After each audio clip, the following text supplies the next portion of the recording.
And welcome to another Council Countdown. I'm Chloe G, and I'm here with our Public Information Officer, Hannah Nichols. Today, we are going to be doing a Finance Administration and Economic Development Committee. This is the only one we've got for today here starting at 3 o'clock. So, Hannah, why don't you give us a little bit of an introduction and kind of what we're going to be discussing today? Of course. Thanks for having me on, Chloe. Of course. For all of you following along at home, just a reminder, I say it every time, you probably get tired of me saying it, but all of our agendas, all of our minutes, all of our calendars are available at BeaufortCountySC.gov. Now, for today's meeting, it is budget season. On the agenda today, we'll hear a presentation from the Beaufort County School District on their fiscal year 24-25 budget, as well as a presentation from County Administration on the budget for fiscal year 25 for county operations. Additionally, we're going to see a grant fund resolution in support of Project RT6, the possible allocation of ARPA funds to Hargrave for service expansions to the St. Helena Island area, and an appointment to the Seabrook Point Special Tax District. So this is the only meeting for today. There's no scheduled county council meeting tonight, but I do want to remind everyone that next week we have a bit of a schedule change with the Memorial Day holiday. Our county council meeting, as well as our public facilities and safety meeting, will be held next Tuesday. It's an important one to note. We don't want anyone to, show up on their day off and, be disappointed whenever there's not a meeting going on. Speaking of events and stuff we have going on, we do have a couple of announcements.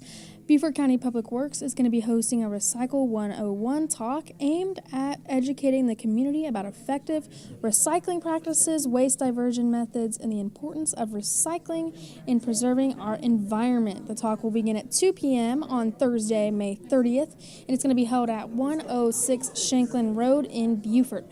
RSVPs are required, so go to Go to BeaufortCountySC.gov. I had a little bit of a brain, I don't know what happened. I think they have a sign-up form on the website, so just look for it under the news section. Or you can also contact Chloe McEwen with the County Recycling Coordinator, and her number is 843-255-2823. And just a reminder that May is Hurricane Preparedness Month, so Beaufort County government is urging all residents to prepare now for the upcoming hurricane season. The theme for Hurricane Preparation Month is Take Time While You Have the Time, meaning, of course, that May is a fabulous opportunity to see what long-term storm preparations you can make now to make sure you're finalized, ready to go at the start of hurricane season. Important notes that go along with that are to know your zone, prepare your home, and remember your route. So zones for evacuations have changed this year for the first time in, about a decade? Mm-hmm. So it's important to log on to hurricane.sc and make sure that you know your evacuation zone, and that will help inform your decisions. You can prepare your home by doing a safety check, making sure that your roof has been inspected, making sure that you are aware of any drainage issues on your property, and remember your evacuation route. So be aware of the closest hurricane evacuation route ahead of the season, and that'll allow for a more efficient departure if you need to go. There we are. Don't know if you're just now seeing us, but if you are just now tuning in here at the Beaufort County TV, we have the finance meeting coming up, and we are just giving you guys some updates prior to that. But speaking of Memorial Day, next Monday, 1 week from today, May 27th, the Beaufort County Veterans Affairs invites the community to participate in the Memorial Day Parade. It will begin at 10 a.m. The parade route starts in front of the Beaufort National Cemetery and will head down Boundary Street and curve onto Bay Street and end at the intersection of Boundary and Bladen Streets. For those interested in participating, the parade entry form can be found at www.BeaufortCountySC.gov. And if you don't want to participate, come on out and enjoy a nice parade. The Memorial Day Parade is always great to see. I think they usually have participation from the Paris Island Marine Band as well as some local groups. So come out, bring the family. It should be a great time. I would like to just take a quick moment to thank you for joining us here on BCTV. Our broadcast team is always developing new content that matters to this area. And we've got an exciting schedule of live sports, shows, programming, in addition to these fabulous meetings that we hope you're joining us for today.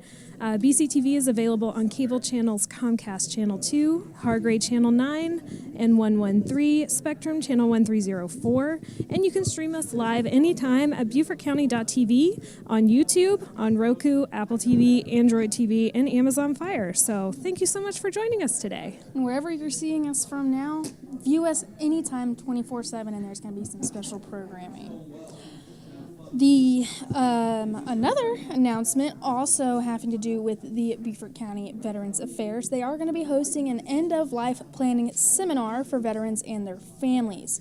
The seminar will be held on Wednesday, May 22nd at 0900 to 1 p.m. The seminar will be at the AmVets Post 70 at 1831 Rebro Road in Port Royal. The seminar specifically addresses things veterans and their families can do today to ensure that their personal effects are in order. The seminar also discusses Veterans Affairs benefits that surviving spouses may be entitled to receive. RSVPs are required for space and resource purposes. Please, if this sounds interesting to you, please contact Crystal at 843-255-6880 to reserve a seat. It's happening in 2 days, so make sure you go ahead and call as soon as you possibly can. Now, if you were here over this past weekend, you probably saw we had some pretty big storms come through and some flood alerts as well as some standing water still around. So the Southern Lowcountry Technical Subcommittee is seeking feedback on the jurisdictional Southern Lowcountry Stormwater Manuals. All stakeholders are encouraged to submit comments, suggestions, and improvements. So implementing jurisdictions are working on the drafted changes, but they would like input on any additional proposed edits from residents, developers, engineers, and any other individuals that just might have an opinion that they want to share. Comments on all of the manuals is being received now through Friday, May 31st, and you can submit those comments to wstormwater@bcgov.net. So make sure you get those thoughts in because clearly it matters. A lot of storming. It was like we clocked out, on Friday, and then it was just rained all weekend, which was not fun. But we just want everybody to be as comfortable as possible and have everything be as convenient as possible. So another announcement, the South Carolina Department of Natural Resources will be conducting their annual shellfish ground management efforts, and that also includes oyster shell reseeding at several Beaufort County boat landings beginning this week and running all the way through mid-June. The boat landings will remain open to the public. However, there will be an increased truck and barge activity throughout each day while SCDNR reseeds the oyster beds at each location. The schedule is as followed. From Monday, May 13th through Friday the 17th, they will be at the Sands in Port Royal. From Monday, May 20th to Friday the 24th, they will also be at the Sands Port Royal. So 2 weeks of them being out at the Sands, and that's going to run all the way through this Friday. Tuesday the 28th, all the way until Tuesday, June 4th, they're going to be at the Buddy and Zoo boat landing. And then to wrap things up, starting on June 6th all the way till June 11th, they're going to be at Eddings Point Landing. The barge will occupy one ramp while it's being loaded. Loading will take approximately 2 hours, and at least one ramp will be available for public use while the barge is being loaded. So if you are planning on using any of these in the next coming weeks, keep that in mind and make sure you plan accordingly. I love that we do that, though. The oyster beds reseeding effort is just so incredible, and it's a good way to recycle those resources right back into our environment. And I love that they don't close any of the landings. You can use them while they're still doing that. I do have one final announcement. The Beaufort County Passive Parks Department has an exciting nature program schedule, including birding, trail talks, and I was just told today about a gator gander. So it should be a very fun time. That's going to be Wednesday from 12 to 1:30. But you can visit BeaufortCountySC.gov gator.gov/passive-parks to see the whole schedule. So what does a gator gander consist of?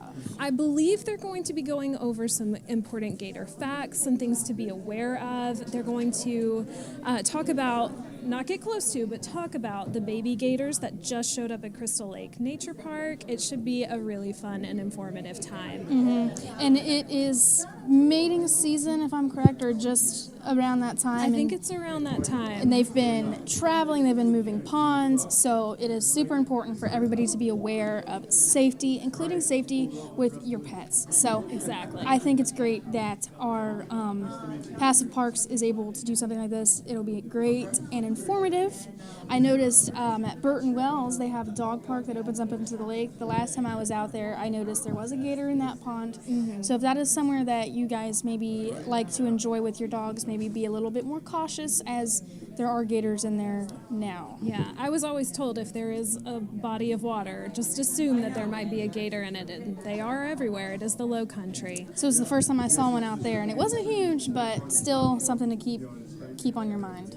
For those of you just joining us, we are doing the council countdown before our Finance Administration and Economic Development Committee meeting, which begins at 3 p.m. right here in this room. It is budget season, so on the agenda today, we're going to hear some presentations about fiscal year 25 budgets from the Beaufort County School District and Beaufort County Administration. We're also going to see the possible grant fund resolution supporting Project RT6, as well as ARPA funds to Hargrave for service expansions on St. Helena Island. A lot of important things we're going to be discussing. And when we first started, there was not very many people here in attendance, but we're seeing a couple more people come in. This is a very important meeting, and especially in regards to finance. That is our only meeting today. There's no county council meeting, and like you mentioned at the beginning of the stream, with next Monday being Memorial Day, all county council meetings will be moved to Tuesday. So keep that in mind if you're looking to tune in, or if you even want to come out to the meeting. Keep that in mind. Everything will be moved to Tuesday. Well, the room is really filling up. We're excited that you tuned in to join us today. As always, we encourage you to check out meeting agendas, meeting packets, meeting minutes, and our full schedule at BeaufortCountySC.gov. That's going to be about all the time we have, and stay tuned. Here in just a couple of moments, the meeting will be beginning. So thank you for tuning in here with us at BCTV. Thanks for having me, Chloe. Of course.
The meeting of Finance Administration and Economic Development Committee meeting to order is Monday, May 20th, 3 p.m. If everyone could rise for the Pledge of Allegiance, please. I pledge allegiance To the flag of the United States of America and to the republic for which it stands, one nation, under God, indivisible, with liberty and justice for all. Public notification of this meeting has been published, posted, and distributed in compliance with the South Carolina Freedom of Information Act. I would ask for someone to approve the agenda, but I think we have an amendment to the agenda. Can someone please make that? We want to go. I'd say we do it in front of number 7. I'd like to make a motion that we amend the agenda to have an executive session follow item number 6 prior to item number 7. I'll second it.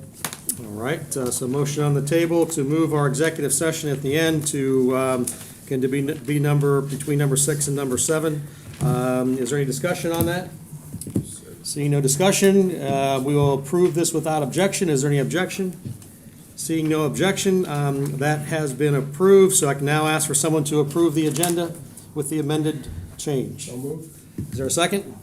I'll second it. All right, thank you. And is there any discussion? Seeing no discussion, we will approve that without objection.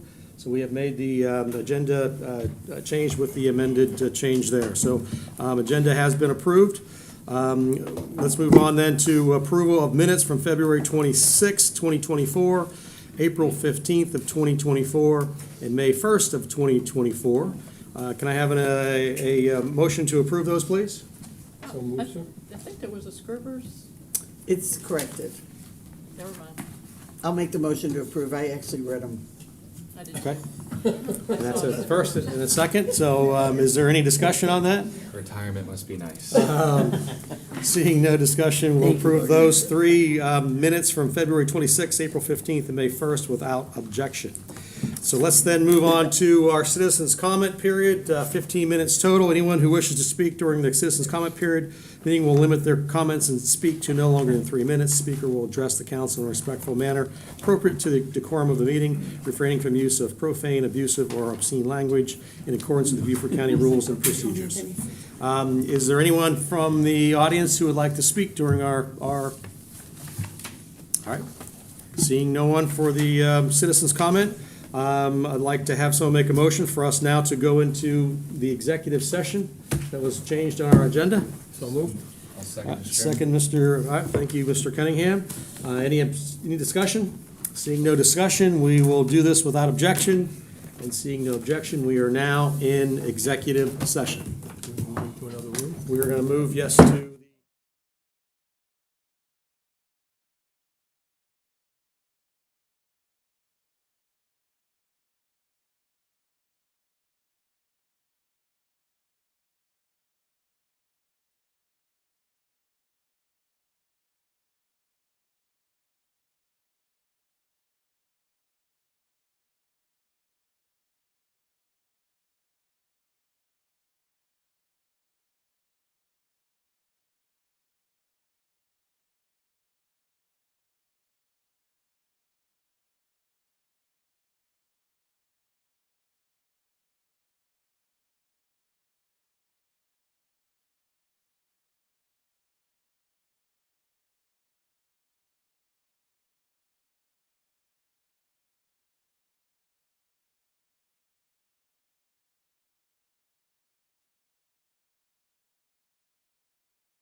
No, sir. Seeing no action, we will then move on to our agenda. And we're moving on now to agenda item number 7, Beaufort County School District fiscal year 2024-2025 budget presentation.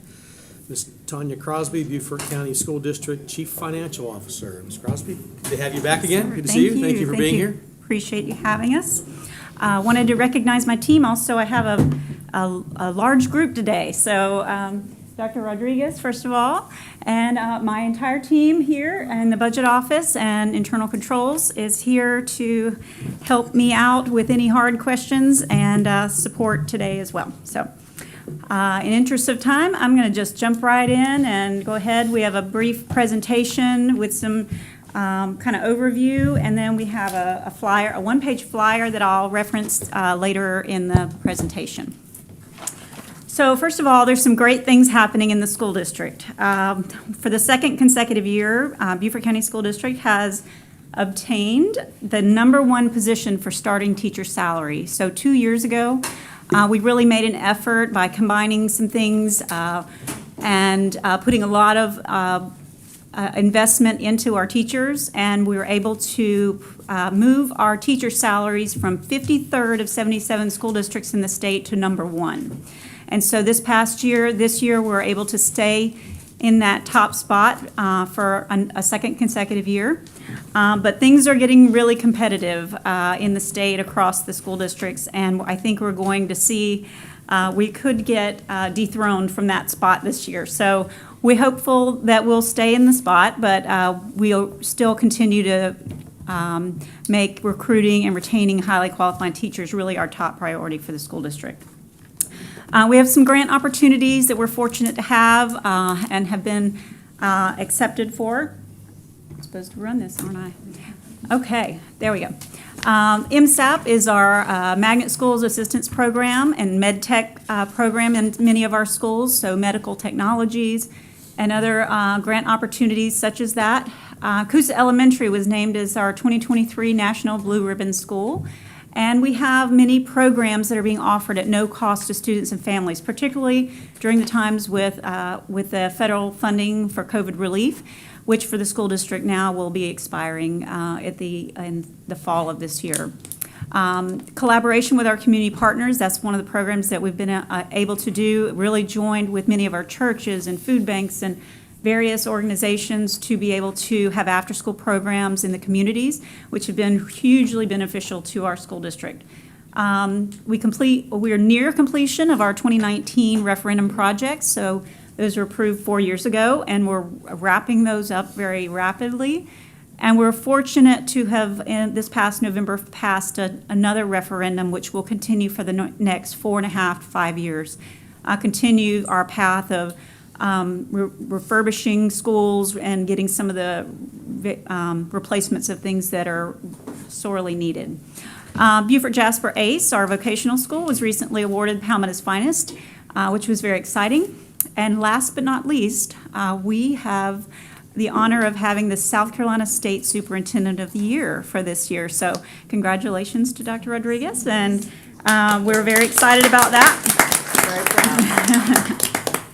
So, but with some of those great things are also some of the same challenges that I brought to you last year. So labor shortage, I'm sure you're feeling many of these same things as well. Labor shortage, particularly in teachers, critical needs teachers areas particularly, bus drivers we're seeing. So those are a couple of the areas that we're seeing shortages in.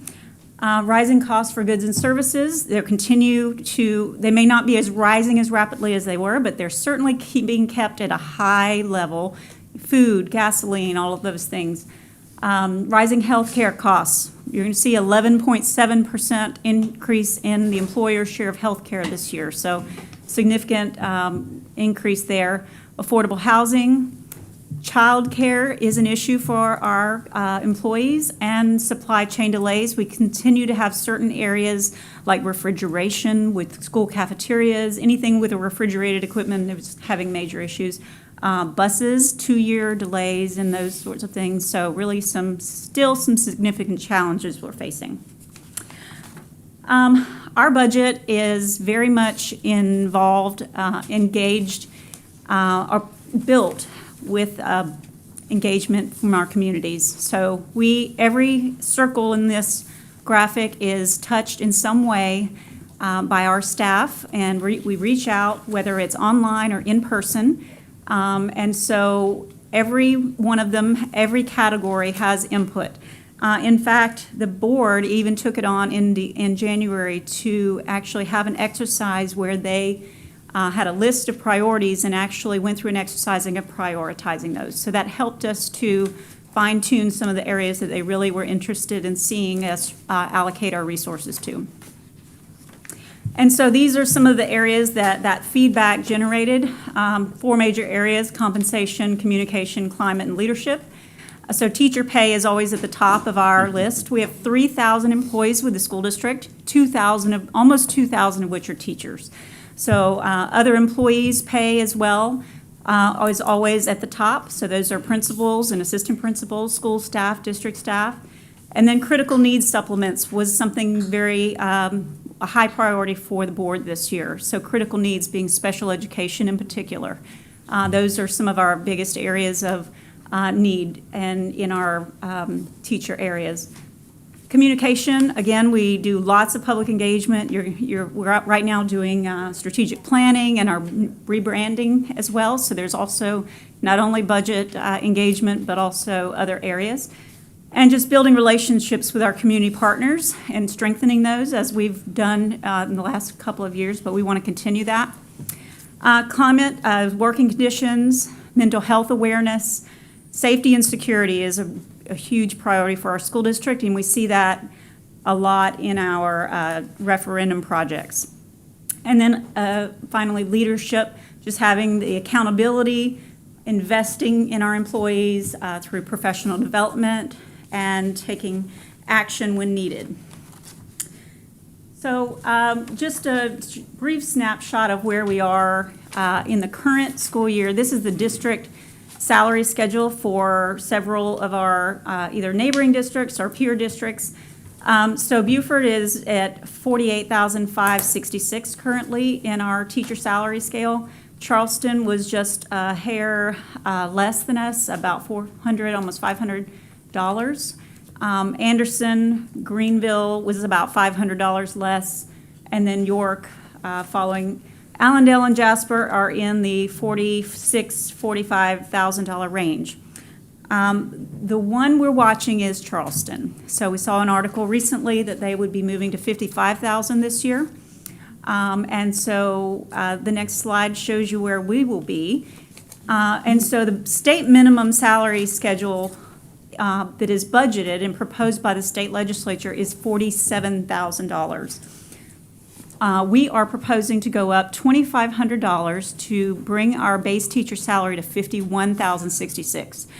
In addition to that, our teachers receive a $1,500 supplement, and that it comes in the form of 2 payments, half in this fall, half in the winter, half in at the end of the school year.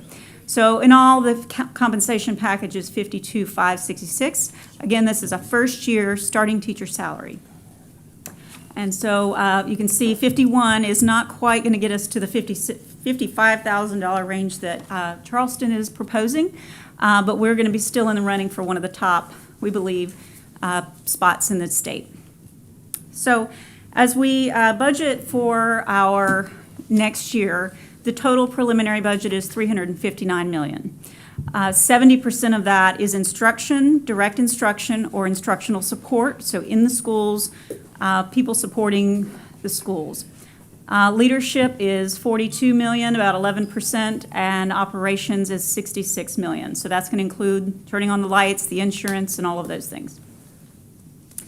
So again, there's 4 sort of major budget priorities that we have, and we've had these same for the last few years. Student achievement's always right at the top. The teacher quality, maintaining a teacher salary, a competitive teacher salary, and continuing their professional development.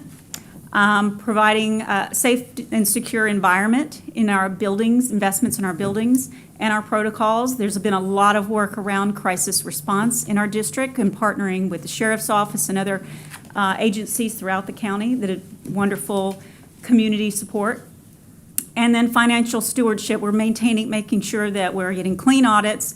We have a sufficient fund balance to cover so that we don't have to borrow a tax anticipation note each year. So this is the first year we've ever been able to do that.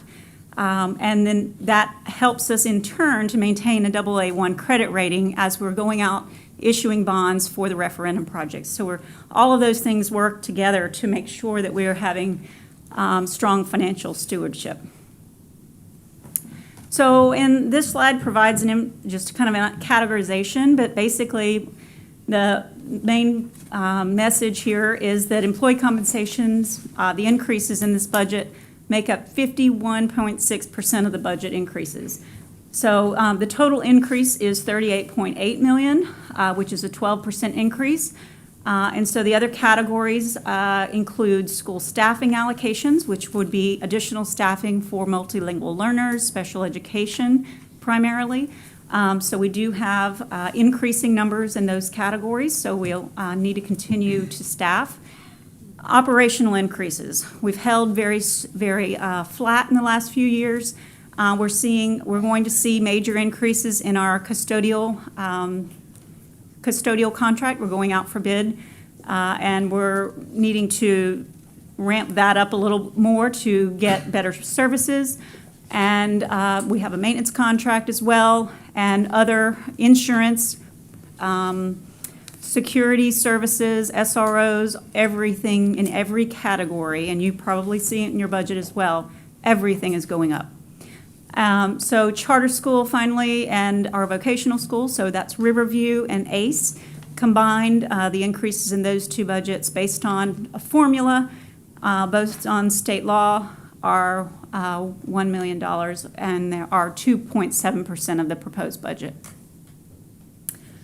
And so these are the revenues that support the expenditures. We are expecting to, with a 121.8 mils, to generate $223 million.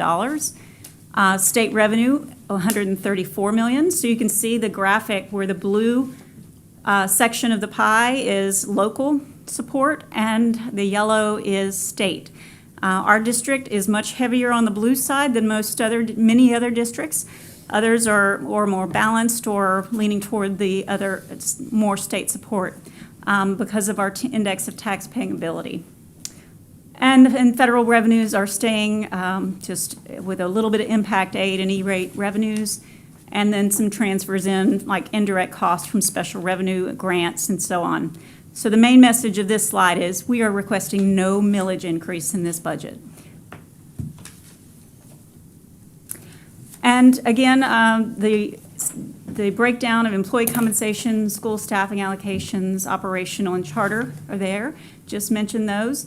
And so the total expenditures will move from 320 to 300, and it's proposed to move to 359 million, with 51% of the increases going attributed to employees. Again, so I wanted to mention as well, usually our board does approve both an operations and a debt service budget, and we are requesting no increase in either budget, either millage, and so there is no request or no change for an increase. So this budget has been through, we've had several meetings with the board, two main meetings with everything, all revenues and all information combined from the state. And although the legislature is fluctuating with the House version, the Senate version, the conference committee, and so on, we believe there are no substantive changes in the budget based on that are different from where we originally proposed this budget. So we don't expect any major fluctuations. But tomorrow evening, we will be presenting a final round information to the board, basically summarizing everything we've provided so far and hoping and proposing that the board certify the budget, both the operations and the debt service, tomorrow evening. We'll be at Hilton Head Middle School. And then we have a series of meetings with you all, starting after Memorial Day. And finally, I wanted to mention our one-page handout. So we provided this for the first time last year, and this is a great little handout that summarizes basically everything I just said. So I think I sent it in an email and it came through your documents as well. Feel free to share this information. It just sort of talks about what our priorities are and what are some of the major increases. And we're sharing those with our board. We've shared them with the board, the principals, and so on. So it's a great place to look if you have constituents or others who are interested in the budget. So with that, I'll be happy to take any comments or questions. All right, any questions for Ms. Crosby? I have one. The 51% increase, is that including the salaries, retirement benefits, and healthcare? Is that what that percentage is broken down for Yes. that month? Okay. Yes, the benefits are, we include those in the benefit pack, in the Right. compensation package, yes, sir. Mhm. Then how much did the state raise their base pay to? Or by? How much by? $47,000 was the amount they went to, but they raised teacher salaries on the state scale, $4,500. They do not, since that formula, they send funding through the state aid to classrooms formula, which then is applied to an index of tax payability. So Beaufort does not get a full $4,500 for every teacher in the district. That So would be my next question, exactly. right, so we, with the funding that we had available, we were able to do $2,500 increase and go to 51. So we're $4,000 above the teacher salary scale on the starting teacher salary.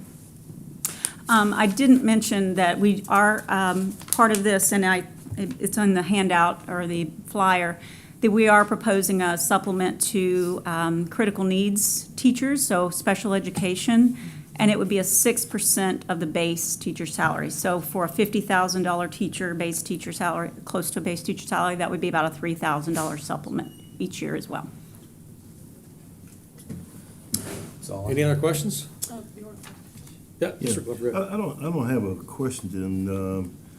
First of all, I wanted to say to the superintendent, congratulations on your achievement.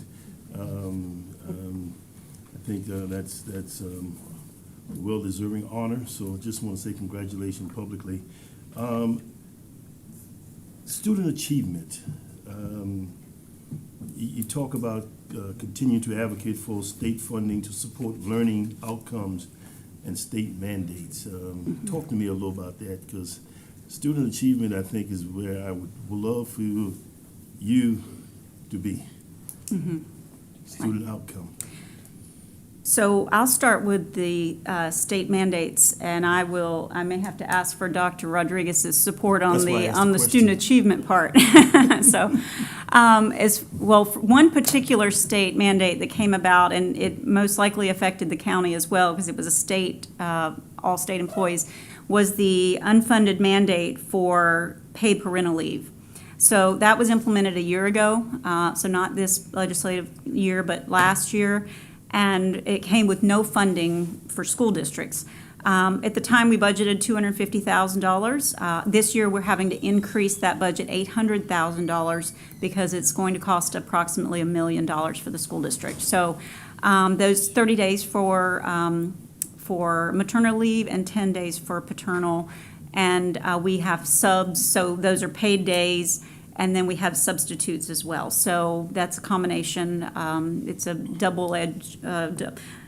it's a double hit for us, unfortunately, but it's a great benefit for employees, but it just came with no state funding. So that's one major example of legislative impact that we may have. Dr. Rodriguez, would you like to speak to that? First of all, good afternoon, and thank you for recognition. But as you know, it takes a great team. Yeah. And I'm blessed to work with a great team, not just the ones here, but others across the system. So thank you for that. Student achievement. So one of the things that was significantly impacted as a result of the pandemic is English language arts and mathematics as a result of the pandemic nationwide. In mathematics, the Secretary of Education indicated decades impact in mathematics, okay?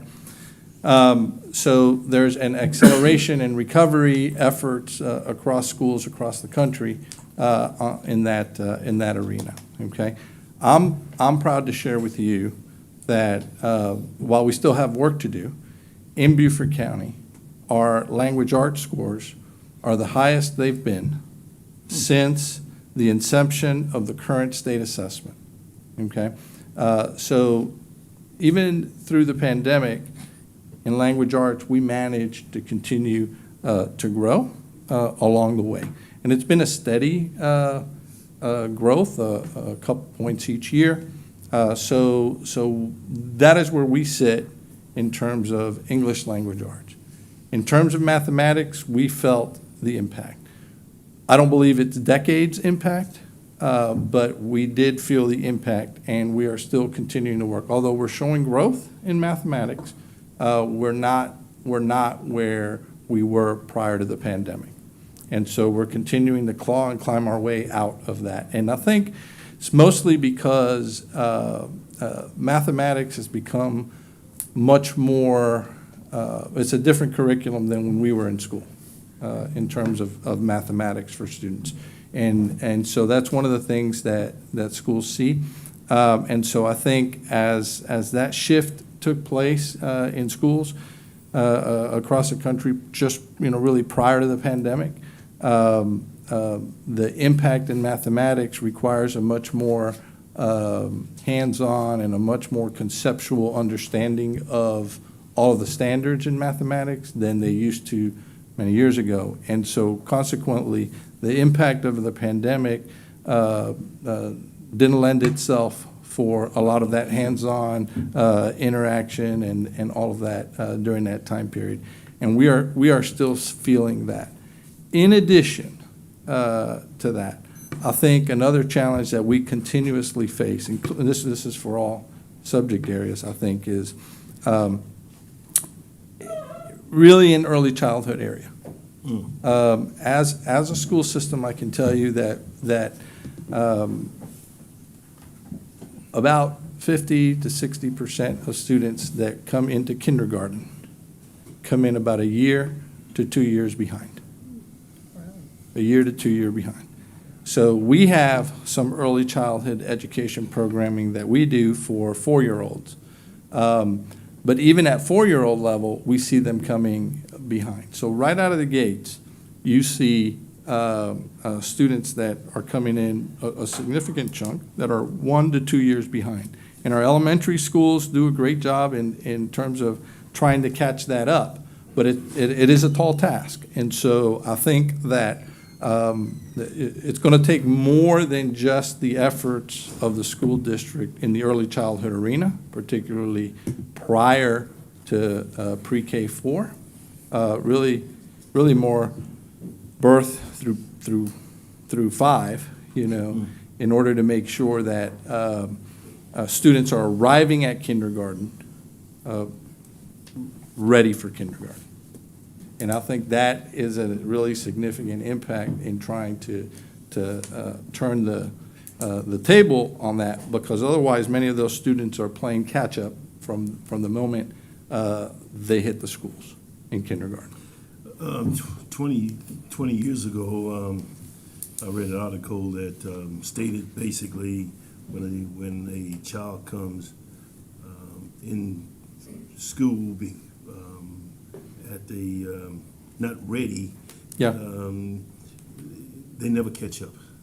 Are we closing that gap, or is it So still that, or even gotten worse? Yeah, that's really a great question. I think we're closing in some cases and working at it all the time, but closing it in some cases. And I think what you find is this, right? In any given year, if you assume 1 year's worth of growth, for the child that's 1 to 2 years behind, that's not enough, okay? When you're able to achieve, say, a growth rate in a classroom of 1 1.25 years growth, okay? That is really astronomical. Mm-hmm. That is amazing when you can get that level of growth. Not just the 1 year's worth of growth that you want, but You're adding a quarter year to that, okay? When a child comes in 1 year behind grade level, you need 4 consecutive years of that astronomical growth, right? In order to get back on track. When a child comes in 2 years behind, you need 8 years of that very same astronomical growth along the way. You're almost high school, right? And so that is why the early intervention is important. That is another reason why in the referendum, 2023 referendum, we had an early childhood center in order to expand that amount of students we serve in pre-K 4. The additional elementary school that's being built through that referendum is going to have some pre-K seats there as well, right? And so really the ability to expand on early childhood, for us it's pre-K 4, right? But we really need, being honest, we need interventions before 4-year-olds that we need in order to help families make sure that they're doing the things that support their students being kindergarten ready by the time they hit kindergarten. Okay. Thank you, That's sir. a great question. It's really important because you hit on something really important. Yeah, thank you, sir. Thank you. Comment. Good. Ms. Dever. Dr. Rodriguez, I'm an ex-math teacher, so I taught the way we all learn. Please excuse my dear Aunt Sally. We Yes. don't do that anymore. It's hands-on, it's conceptual, and that's why when you talk to parents, like when I'm at the library and somebody said, I can't do this new math. Yes. It's really not new math. It's conceptual, so a child understands instead of saying, oh yeah, I just do this step next, and that'll help our children in the future with learning, so I'm Yeah. glad to hear it. Yep. Thank you very much. Any other questions for Dr. Rodriguez or Ms. Crosby? I have a question for you, Mr. Chairman. I Yes. was looking at the calendar they had posted. I'm assuming we're not taking action on this today because they haven't certified it. So does this have to go to a committee level before it goes to county council next Monday, or next Tuesday, I should say? What- Typically, it does, yes, sir, that is our process. Because that schedule up there said it's going to county next week or the week after, Monday. probably next Tuesday. I think But if we by haven't- title only though, right? It's Right. by title. We are the It's committee. by title only. But we're not approving it today because it hasn't been certified Yeah, today. we're just hearing it. No, we're actually going to Accept it. accept it and move it to council with the recognition that we will get the final numbers and from them. Okay. It's kind of, again, for title only, so that way we can move it forward and can have it approved beyond the county council. Yeah, it's so- it's a good question, though. Yep, so I would ask for a motion to approve an ordinance approving the Beaufort County School budget as presented, provided that it is certified by the school district. I'll make that motion. I'll second it. There you go. All right, any discussion with regards to that? Seeing no discussion, is there any objection? So again, this we move forward then. So, seeing no objection, it has been approved. So again, thank you, Ms. Crosby. You do a wonderful job as usual. And Mr. Rodriguez, again, thank you. Congratulations again. I noticed that your hair's a little more whiter than it used to be, but you've still got more than I do, so you're still doing, it's called wisdom is what that's called. The staff had a brief celebration for this recognition the other day, and they had pictures from the 4 years that were up there. And I don't want to take too much of your time, but as I was walking in, I looked at this picture and I thought, my God, this job's killing me. Right? Anyway, thank you very much. I appreciate it. Thank you, Dr. Rodriguez. Thank you. Thank you. Thank you, Ms. Crosby. All right, let's move on then to number 8 on our agenda, and this is a recommend approval to council of a resolution to accept grant funds in support of Project RT6. Mr. Munson is going to present that to us, Special Assistant to the County Administrator. Good afternoon. This is another example of John and Kelly working with local businesses to help them grow, and they've worked with the Department of Agriculture, with the Economic Development Corporation to bring down another $500,000 grant for a local business to expand. And this is what we've done, I think, 3 times here in the last couple months, where we just have to, as the county entity, receive and with their help monitor that the expenditures happen properly, and then the company becomes reimbursed. And as you can see, their investment is $3 million, and this grant is $500,000 to supplement that, to expand capacity and hire 28 new individuals. All right, so good. We're looking for a motion to approve or deny, to make a resolution to accept, oversee, and the sub-grant for project RT6. Is there I'll someone make the like? motion. I'll second. So Ms. Tabernick and then It's on your island, isn't it? Mr. Dawson. Is there any discussion with regards to that? All right, seeing no discussion, we'll approve this without objection. So it has, will be moved forward as a resolution to County Council. Right, let's keep moving on then. Number 9 on our agenda, recommend approval to council of a resolution authorizing the allocation of American Rescue Plan Act, ARPA funds to Hargray and enter into an agreement for use of funds with Hargray for broadband service expansion on St. Helena Island. Fiscal impact is $163,000. It's funded by ARPA. And the account number is there. And Mr. Patrick Hill, our Assistant County Administrator and Information Technology and Communications. Mr. Hill, thank you for joining us today. Thanks. As you all know, we've been partnering with our local broadband providers to increase our broadband footprint throughout the rural areas of Beaufort County. On St. Helena, we had some families reach out to us saying that they had no broadband available.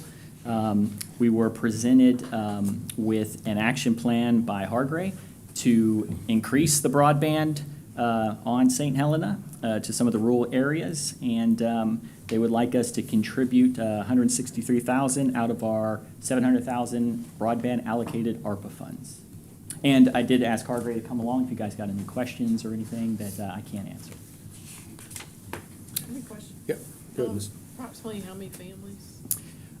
We had 5 families reach out to us stating that they didn't have anything, but this whole project will reach 284 houses or lots.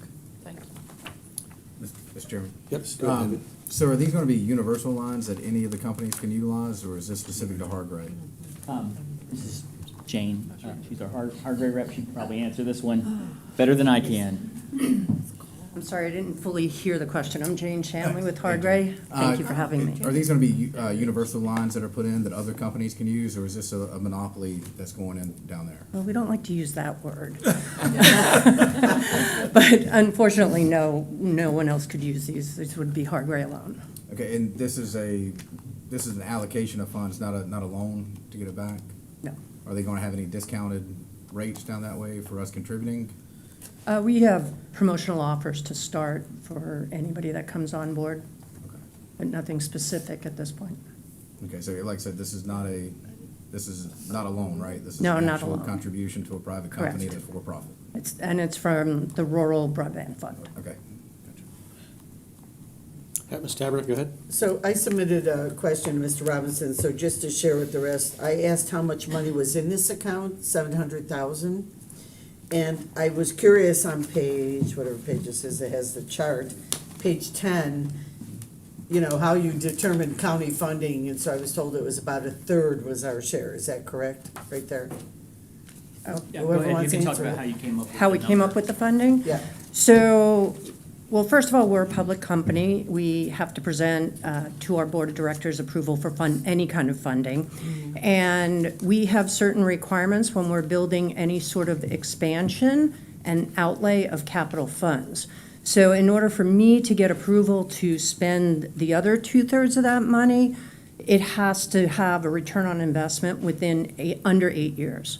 So basically, the only funding that we're asking for is to put us right in that top of that window so that I could get the funds from the board. Okay. The problem that we encounter when we look at rural broadband is they are rural. So the construction costs to build out are vast, and there's not a lot of folks. There's not a lot of density in population in some of these areas, so it's kind of hard. A lot of the providers have been stating that it's hard to reach some of these places because the return on investment is low. Has there been any collaboration with the other service providers to fund this without the use of ARPA? Not for this particular project. We have been working with like Brightspeed and Comcast in the other areas of Beaufort County, namely District 1, Big Estate Road, Dale, stuff like that. We have been working with them on that. See, I know this is needed out there in the rural areas, and I do not want to derail that, but I do have an issue using public funds for essentially a private purpose, without any type of reimbursement. Tom, I'm looking at you over there at the legal department. Can you explain the ARPA? I know they made a specific categorization for this. Can you explain how that's utilized to me? No, sir, I cannot. I hadn't been involved with it since it came out. Hank, I think, is very familiar with it. It is a federal, I know it's a federal Right. grant It that was- allows the use of it.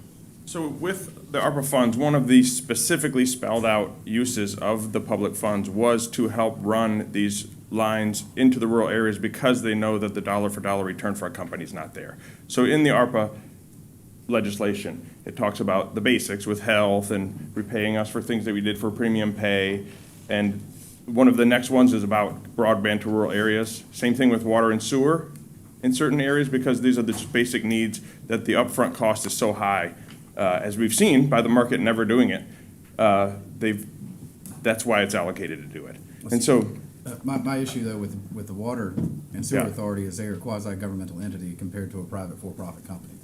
That's the only issue that I have right with it. okay, but there are no quasi-governmental internet providers in the area. I know, I So- get that. So that's really, you have to find the person that serves the area, somebody that's willing to go through, they went through a lot. Originally, the allocation was that we were gonna pay for these whole lines to be run. And so we tried to work with the provider and with the state so that they could draw down additional money, so we only funded a third or less as opposed to the whole thing. Well, why would we be funding the installation of those lines for a private company to use? If we ever wanted to get there, that's the only way to get there. That's the only way to get there. They can't do it themselves? They don't have the ability as a private company to do it? I mean, you do, but there's, again, They won't. it's easy to run it to Bluffton or in downtown Beaufort because there's density of population. I mean, I'm not here to justify why they passed the legislation, but that's what it's there for. it's Chairman. extremely expensive, and they're very, very far apart to even just get there. So one of the reasons that I think Patrick and I started talking to begin with is because we do have lines close, but it's still as you can see what the numbers are to reach there, it's very expensive. Mr. Glover, Yeah, Mr. Chairman, first I want to thank Howard Gray for taking on this initiative, and I want to thank Patrick for finding companies that will be willing to provide services in the rural community. We've been trying to get broadband out on St. Helena and the rural areas for years, and we finally got some federal funds and state funds to do so, and we have 3 or 4 companies, there's no question about that, but nobody's coming to the table, so we're taking anybody who would come to the table. Hoggery is coming to the table, Brightspeed, if they want to come to the table, the community will accept that. What the community needs is basically broadband out in the rural area, not only for individuals, but also for children, because they cannot get access to the internet, that's for schools. And a lot of healthcare providers now are doing Medicare or healthcare providing over the internet, and you can't reach out to folks if they don't have Wi-Fi to get on their phone or their computers. I just want to commend them. I think that this is a start. I believe in competition. So, I don't believe in soul sourcing, but if nobody else wants to come to the table, I'm going to accept the people that will be willing to come to the table. So I'm going to make the motion that we approve this request to send it up to county. I don't know whether it has to go to. we have to do 3 readings, so Yeah, it will be three sent readings, to county council for No, it's 3 a, readings. it's a resolution. Is it a resolution? Yes, sir. Resolution. Because earlier, We you paid guys for it, right? appropriated ARPA money to various buckets, you may recall, and so what we've asked council to do is when these kinds of things come forward, that you do a resolution so there's a paper trail of these things. So that's my motion. I want to thank Patrick for bringing it forward, and the community met, and they made a promise. And here we are today, so thank you, sir. I'll second the motion. All right, so is there any more discussion? I have a question. Good. Go ahead. Go ahead. So when I'm looking at page 10, Do you have any idea how many of these houses have children in it? Because when I spoke about ARPA long ago, to Mr. Glover's point, we have children during the pandemic that had to sit in a lot at McDonald's or the library to get internet. So do we know at all how many children are in these houses, or? No, I didn't pull those numbers. Because we need to reach the children. They're at the biggest disadvantage here. That's a good point, and when we had the meetings, really wanted the school board to be there to indicate, but they weren't there, so. It's but we're 284, assuming- yeah. Hmm? It's 284 homes, so I would imagine there are We're some assuming others that there are children there. It's 134 To be homes, served. 284 lots. 208, thank you. 100, yeah. Yeah, good point. 1,200 a 134 house. homes. But there's a lot of empty space in between when we're building. My question, I'm sorry, you finished? Well, I just wanted to make the point that we really need to target areas that have children. Otherwise, you heard the superintendent. Yeah. Without broadband, they're falling farther and farther behind because everything's on the computer. So I just want us to have that in the back of our mind. Okay, thanks. I have one question then a comment. When reading this chart, just to make sure I understand it, the total funding is 451,000 and some change. The 163, is that 163 coming out of ARPA money? Or is Yes. that the difference left that we have to pay out of general fund? ARPA. So it's just, the 163 is all we're responsible for, and that's from ARPA? Yep. Okay. I'm not gonna lie, though, I do share the same concern as Mr. Bartholomew. Have we contacted the other internet providers? Or is this the only contact we made was to Hargray? The only contact we made was to Hargray. I've been talking to Comcast. They have plans to build out. They got a big grant for a lot of South Carolina. I don't know when they're gonna build out. I have no idea. She didn't have a timeline specified of when they were gonna improve the lines on St. Helena. So, yeah, that could be 3 years from now. I don't know. I 100% understand the need and the service that needs to get done. I do have a problem spending technically taxpayer dollars. You can say however you want, it's taxpayer dollars for a private company to make a profit when it's all said and done. I mean, they are gonna make profit on this at some point, and they will be charging people to use this internet In service. 8 years. I'm sorry. In 8 years. That's fine. But That's a pretty yes, good no, I return on your money in understand. a full business. Hargray's doing very well for a reason. So it's not like they're hurting for money, that's for sure. With that said, I have no discussion, but I will recuse myself from this vote.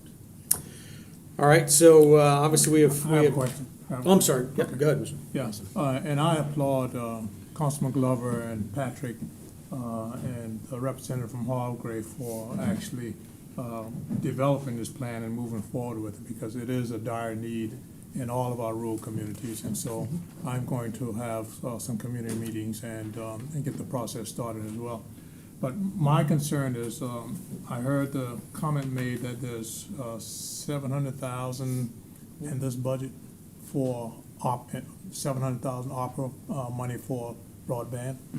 All right, if my memory serves me correctly, and I want staff to actually research this, to verify, when the ARPA funds came initially to Beaufort County, and we received our portion, and we went through the line items of distributing the ARPA funds, when it came to broadband, 700,000 was allocated for Councilman Glover district, and $700 was allocated for my district.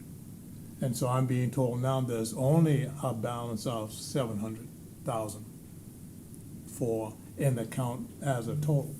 So when both districts were awarded the 700,000, where are we now with the money that was allocated to both of these districts?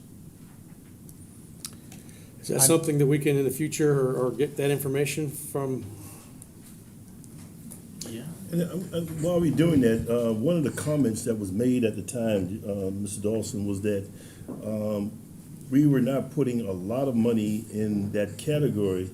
I don't know the amount now, but I agree with you. It was finding the either amount. 500,000 or 7, but. Right, But but the both thing was was each that district. they were to use those funds as leverage as state and local funds come down. And I think this is leveraging those funds right now with Hargray. And I think maybe Hargray is getting a grant from the state, or they're not. No. You're not? Well, then I commend you. Hank might have the information. I gotta say, this is the original, Waiting for. this is the original ordinance by which we accepted ARPA and put into buckets, and it was $700,000 for broadband.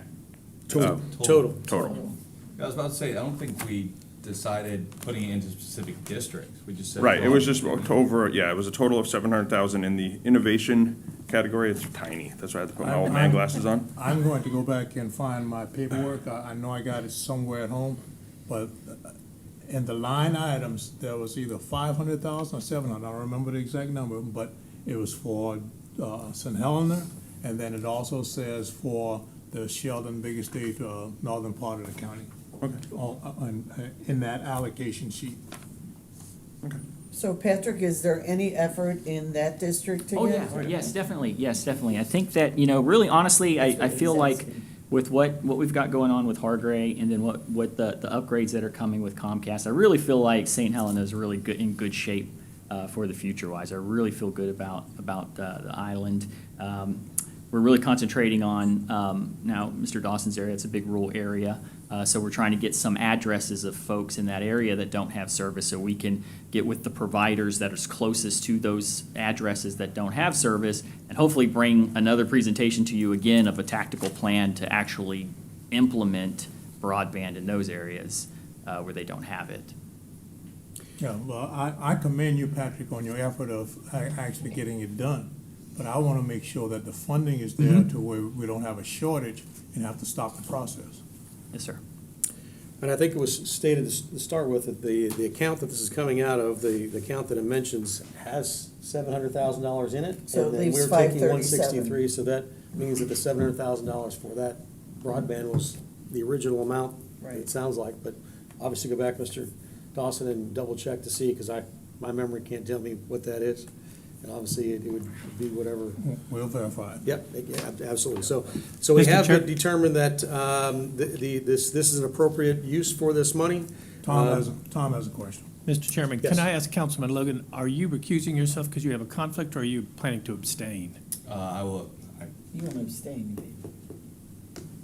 personal interest, I cannot vote on this. Well, there you go. Okay, it's a conflict, and just make sure you sign something with the clerk, Sign if you the don't form. mind. Yeah. Thank you.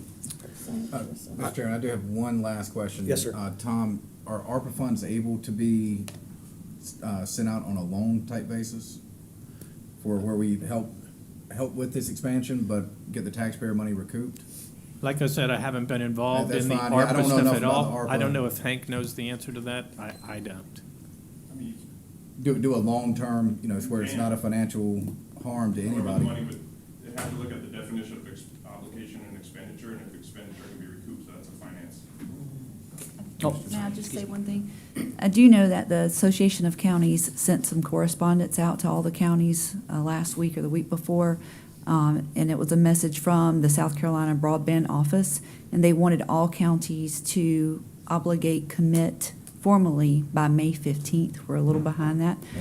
All of the broadband funds that were allocated to the counties for use, the ARPA funds for use for broadband, they wanted us to spend them or obligate them by May 15th. So I do know that they do want us to name a provider and get those funds spent. I do know that.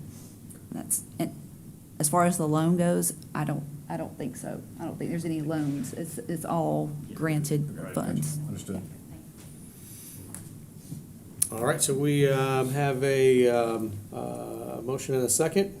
Is there any other discussion before we take a vote on this? So we're not going to make the May 15th compliance, obviously, today's the 20th. But Now what? that's not a compliance issue. This is federal money, and the rule is that we have to obligate it by the end of By the end of the 24 year. and spend it by the end of 26. That's something Okay. else. I don't know. So what that's that means. something else. They're just wanting to push the Yeah. broadband part out. They No, won't no, count okay. into that bill. They're going into round 3 of funding. Yeah. All right, any more discussion before we take this to vote? And do we need to roll call, or is there any objection? And again, this will go before county council for one reading, but it will be a public hearing for that reading, that one reading. So is there any objection to us moving this to county council for a public hearing, first reading? Chairman, when you Yes. say public hearing, I mean, it's going to be a public meeting, but I don't think this has to be an advertised public hearing, does it, Sarah? I'm just reading exactly what came off of the information that's on It's our on the packet. AIS. What do we do for resolutions? No, it's a public meeting. I mean, unless ARPA Okay. requires something unusual. Okay, it's a public meeting, but it won't be advertised for a public hearing like we do ordinances, if you know if you know the difference. Yeah, again, I was just reading what Yep. was on our options for Yep. council motion. Move forward to county council for first reading and public hearing is required. Well, I don't see the public hearing. No, this is, I don't see the public hearing. Yeah, I don't know Oh, what you're do you know what? I'm this sorry. is item 8. Yeah, it's No, just a yeah, nine. You're resolution. reading the next one. I got the next one. That's my fault. Yes, sir, I okay. apologize. Kept So, him on his toes. All right, so then, no, this would not be for a first reading. This would not be for a public hearing. It's resolution to go to county council for a, so is there any objection? No. Seeing no objection, we will move this forward, and obviously, Mr. Cunningham recused himself from the vote. All right, let's move on then to the one I was just referencing.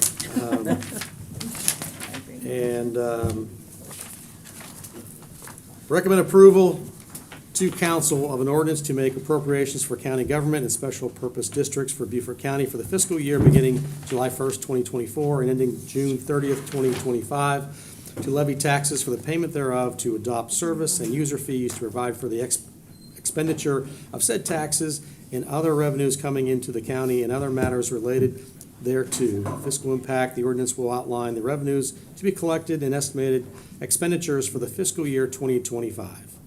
I think we have our whole staff here, our interim County Administrator, Mr. John Robinson.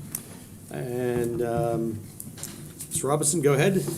All right. The floor is yours. Good afternoon, Chairman and Committee. While we get the presentation up, I can start with some thank yous. Our finance staff has worked diligently to produce what you're going to see today.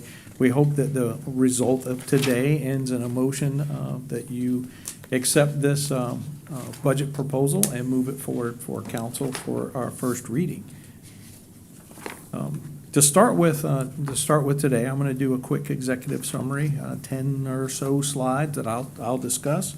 Then we have a little bit of HR documentation to cover, as well as our budget director, Valerie, is here where's Valerie? There's Val. And Val's going to go through the different line item budgets and the different funds to explain each of those that was sent out to you or produced in the budget book that you have. So we'll go through each of those tabs that you have. There's a lot of tabs in the budget book that we may not take a deep dive into. The front of the budget book has the exceptions, so any of the department budgets or line item budgets that have significant changes. But of course, staff is here prepared to answer any of your questions. So I will begin with the administrative overview. Administration is responsible for the effective implementation of policies set by county council that govern daily operations and ensure services are provided continually and efficiently and through sound fiscal accountability, whereby the expense is equitably shared among citizens. The key word in that statement to me is equitable. It is our job to make sure that we consider that equitability as one of the most important things that an administration does to allocate public funds equally shared among all its citizens. Most of my presentation, executive summary, revolves around the strategic planning process that we did in February. During that meeting, we talked about all the different types of initiatives that county council had for administration to take in the FY25 budget year. And what I've done is address those items that impact the budget. So we had many, many things that we discussed, but these items specifically are those that we would need to address in the budget in order to manage them. So you may not see an item here that we talked about, and that would be because it doesn't cost us money in our budget to achieve that. or perhaps it didn't meet the highest level of priority that you as council decided you wanted to take on first. So some of those things we talked about, I'll remind you, the categories that we had were quality of life. We talked about staff compensation and adjustments for compensation to remain competitive. Public safety and transportation were a few big topics we discussed. In culture and community, we talked about investment in passive parks and parks and recreation. Specifically, one of the comments that was made was to not allow all of the master plans that we've created over the last few years sit on a shelf and not achieve those goals. So most of the items that we're here to talk about are to work towards making progress towards our master plans, especially in parks and recreation, but also includes our facilities and facilities maintenance and in our internal infrastructure as well. We talked about improved customer service. I'll discuss briefly some of the things that we're working on, but it is our remodel of our administration wing and our admin lobby, as well as a significant investment in technology and community engagement sources. Economic development, we'll discuss some areas of deferred internal facilities and capital needs. During the strategic planning, we talked about the bonding process and that staff would exploit a bonding process to see if there were opportunities there for us to bond and make some of those needs. So we'll talk about that briefly. We've already had some presentations from First Try on our finance folks there that have helped us with that. And then finally, external funding for higher education, indigent care, and economic development. Also more discussion that we had during our strategic planning. So I will get to each of those things, but the first most important thing that I want you to see is that this year's budget proposes no millage increase. So there's a much more detailed millage plan that Val will share with you. I broke this down to what our millage was last year in each of these areas and our millage this year. And the most important thing here is that the total millage remains the same. So no millage increase to our citizens. We moved some millage from one line item to another, but we ended up with the same result for the end of the year. Most of that is possible because the value of a mill has increased this year and is projected to continue to increase over the next 5 to 8 years. So that's very positive for budgets. You probably remember when all the fire chiefs were in and all of them repeatedly said no millage increase, and that is because the value of the mill increased. So it's very important, and Beaufort County is no different. So first I'll talk about that quality of life slide and staff's recommendation for class and compensation. I will remind you that MAG is our class and compensation company, have not fully completed their report yet. We do expect their report to be completed by June 10th, and they would come back to this committee on June 17th to provide their full presentation. However, their preliminary numbers and many of the conversations that we've had with them give us these 3 different areas where we can improve employee compensation now. And all of these changes fall within our existing budget and don't require any increase for us to meet these needs. So first, what MAG did was evaluate 1,109 employee-specific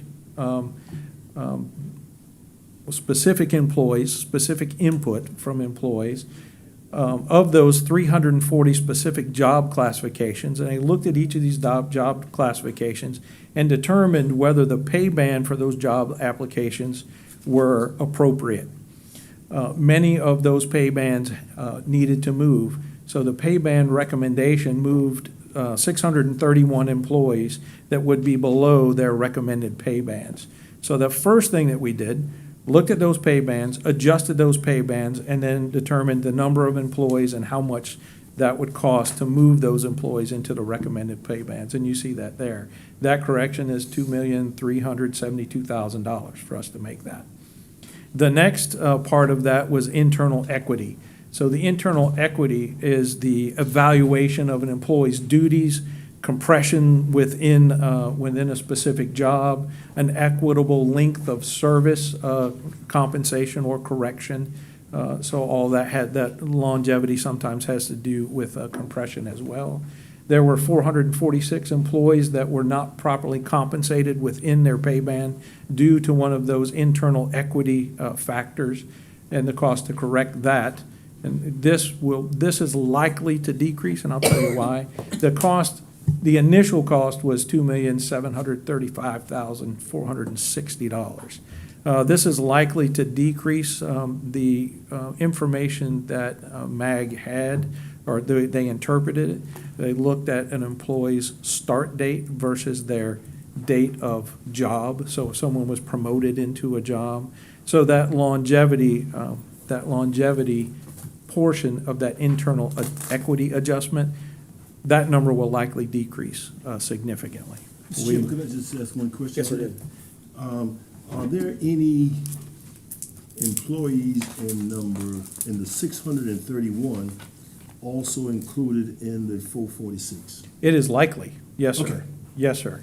Gotcha. So all of the employees were looked at globally, each one at a time. Gotcha. Now, what that doesn't mean that at the end, that every employee will fill all three, but all will fill at least one. Yeah, okay, thank you. Mr. Chairman, I had a question. Yes, go ahead. This does not include the sheriff's department, correct? No, ma'am. And it does, what elected officials, employees does it So include? these are only the employees who are part of Beaufort County's classification and compensation system. Does that include So- the auditor's So office? it does, it includes the auditor's office, and who's it exclude? Sheriff and the magistrate. Yeah, They're the oh, only there you ones go. excluded. Okay. All right. Thank So, you. all, Defender? yes, sir. Okay, okay. Yes, And sir. the solicitor's office? No. No, the solicitor's office is not managed by Beaufort County or Right. Colleton County. Right, it's Colleton County, so Yes, it's not ma'am. included. But the magistrate and, okay, got it. Okay. The last, treasurer's included too, say again? the treasurer. Yes, sir. Okay, thank you. Yes, sir. The last component of that is a recommendation of a flat rate adjustment to compensate for the consumer price index, which is a 4%, is a recommended 4% increase. And this is for all employees within the class and comp for Beaufort County. All right. So as I said, the report from our class and comp study is expected to be completed on June 10th. They will, the plan is to come to Finance Committee on June 17th for their presentation. And the hope then is to have committee accept that class and comp study by resolution.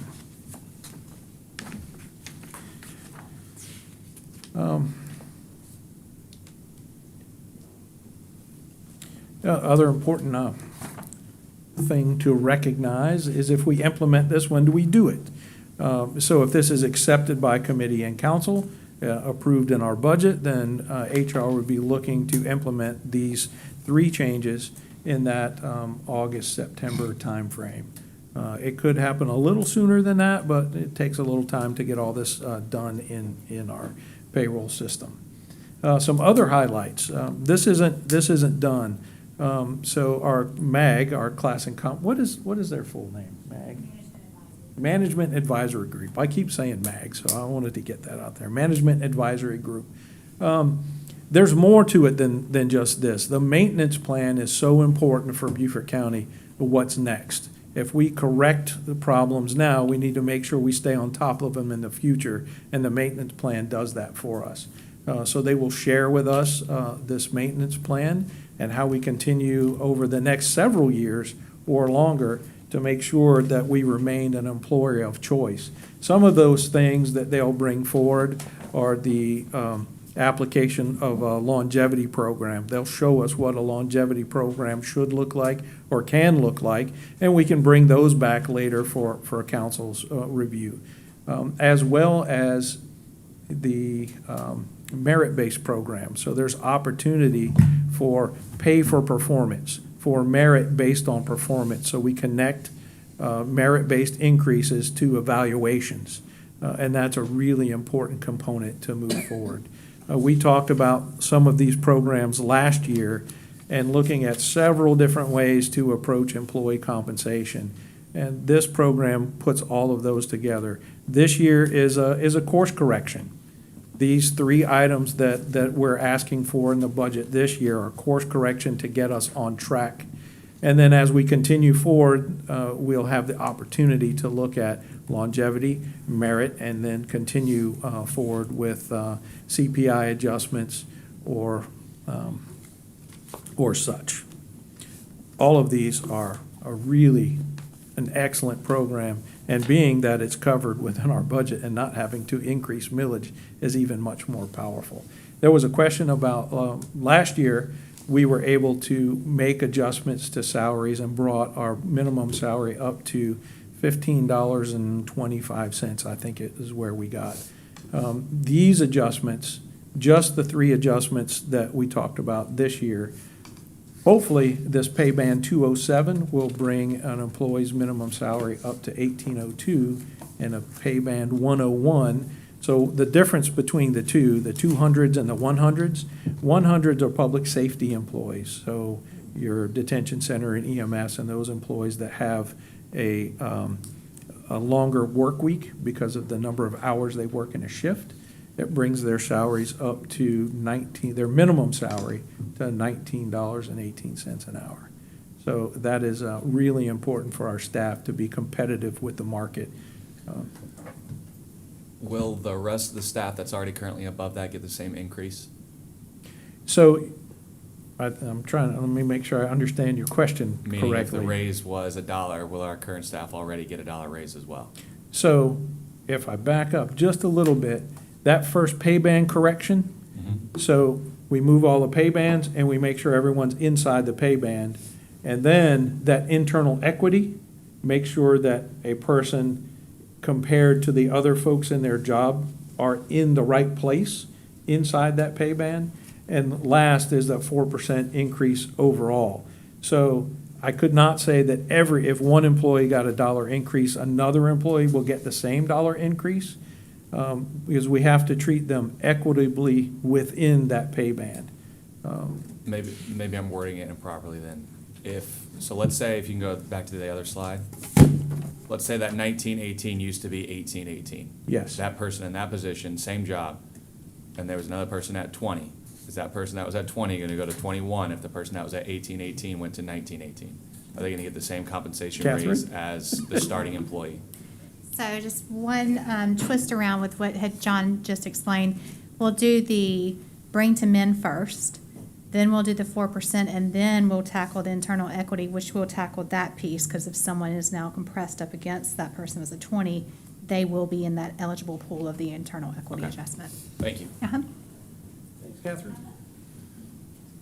That's why I have a whole team of folks to pull me out of trouble. There's a lot going on here. It's very complicated, and it takes a lot of experts in the fields to get it right. All right. I'm really proud of that work. That is amazing for our staff to be able to right-size our compensation and really make us an employer of choice going forward. All right. Any questions on this before I move forward? Okay. All right. So one of the next things we talked about in quality of life was the public safety and transportation. During our strategic plan, we had some discussion about Palmetto Breeze quite a bit. And you can see in the budget, they requested $717,639, which is a 53% increase over last year. So when you look at that number, it seems like, oh my goodness, they're asking for a lot. However, going into the 2024 budget from their FY23 budget, their FY '23 budget was appropriated flat in FY '24. So they saw no increase in FY '24 while the market has increased around them. All of their costs continue to increase, fuel and all the transportation things that go on. And in FY '25, they had not quite as much of an increase, but a similar increase request. So while it appears to be a 53% increase, we're making up for their losses last year. So you'll see that requested in the budget. I have a question, Mr. Yep, Chairman. go ahead. I'd like a few more details about the Beaufort County hazmat teams, because I know the fire Yes. departments do that training, and they are first responders, but who is this Beaufort County hazmat team? Certainly. I wasn't going to skip it. I'll back right up to it. So the first one is funding for Beaufort County hazmat teams. So in Beaufort County, the hazmat teams are made up of mostly fire department members from multi-jurisdictions. There's a Southern Beaufort County hazardous materials team, and then a Northern Beaufort County hazardous materials team. And each of those organizations takes on a little different responsibility for personnel and training. The Southern Beaufort County hazardous materials team is managed by the Hilton Head Fire District. They house all of the equipment and quite often the training. And the Northern Beaufort County hazmat team, it's a little spread out a little bit more. If I remember correctly, for a long time, the Ladies Island Fire District housed the semi-tractor trailer. The Sheldon Fire District managed the decontamination truck, so another big truck with all kinds of stuff. And the Burton Fire District housed the specialized equipment for a long time. So each organization does a little bit of their own part. The funding that each of these departments get, whether it's for training or equipment, only comes from an LEPC grant. An LEPC grant comes through the sheriff's office, through the Emergency Operations Center, and it's very little money, about $27,000, if I remember that number right. Somebody's probably going to tell me I'm wrong, but it's around that. When they go to replace equipment, just one SCBA, so this is a self-contained breathing apparatus, they're about $9,000 for one. Right. So they were not asking for a lot, but some support for equipment, hardware, for some maintenance and repair of some of their equipment. So this is a $50,000 in addition to what they, it's not for personnel costs, it's for equipment costs? Yes. Did I understand that correctly? That's correct. Okay. That's correct. I wasn't clear on that, so I completely understand that. Right? This is just to use to support their operation. Okay. Luckily, we do have hazardous material responses, but nothing significant that cost hundreds of thousands of dollars. Yet, in order to protect the responders, who many of them do it for free, to respond to these types of incidents, it's an investment in the personal protective equipment and equipment that these responders need to be safe. If what I understand correctly, each fire district is doing their own hazmat training in their budget then? The teams do that together. Right. So normally, for many years, Chief Webb with the Burton Fire District managed the training for the Northern Beaufort County hazmat team. Okay. So they would put together a training and bring folks from all the different Sure. fire departments and disciplines to do that. Some of those funds also can pay for that type of training. There's a lot of grant money for training as well. Sure. Okay. So this is just a little piece of what they need. So the 50,000 is for the entire county? Yes, sir. Okay. Both departments, and it's probably a drop of what they really need. Sure. The next one I have listed is for the Marine Water Rescue Squadron. So there's we have the Beaufort County supports the local Marine Rescue Squadron now. We have a county facility in Port Royal that they utilize with a kind of gated area out back. It gives them close access to the water. They get a small stipend from the sheriff's office They do things like golf tournaments and things like that to raise funds. They get quite a few, well, when they get vessels, they get replaced vessels from DNR. Sometimes they might get an engine, sometimes they can get a trailer, but it's used equipment that they're getting all the time that they're trying to service.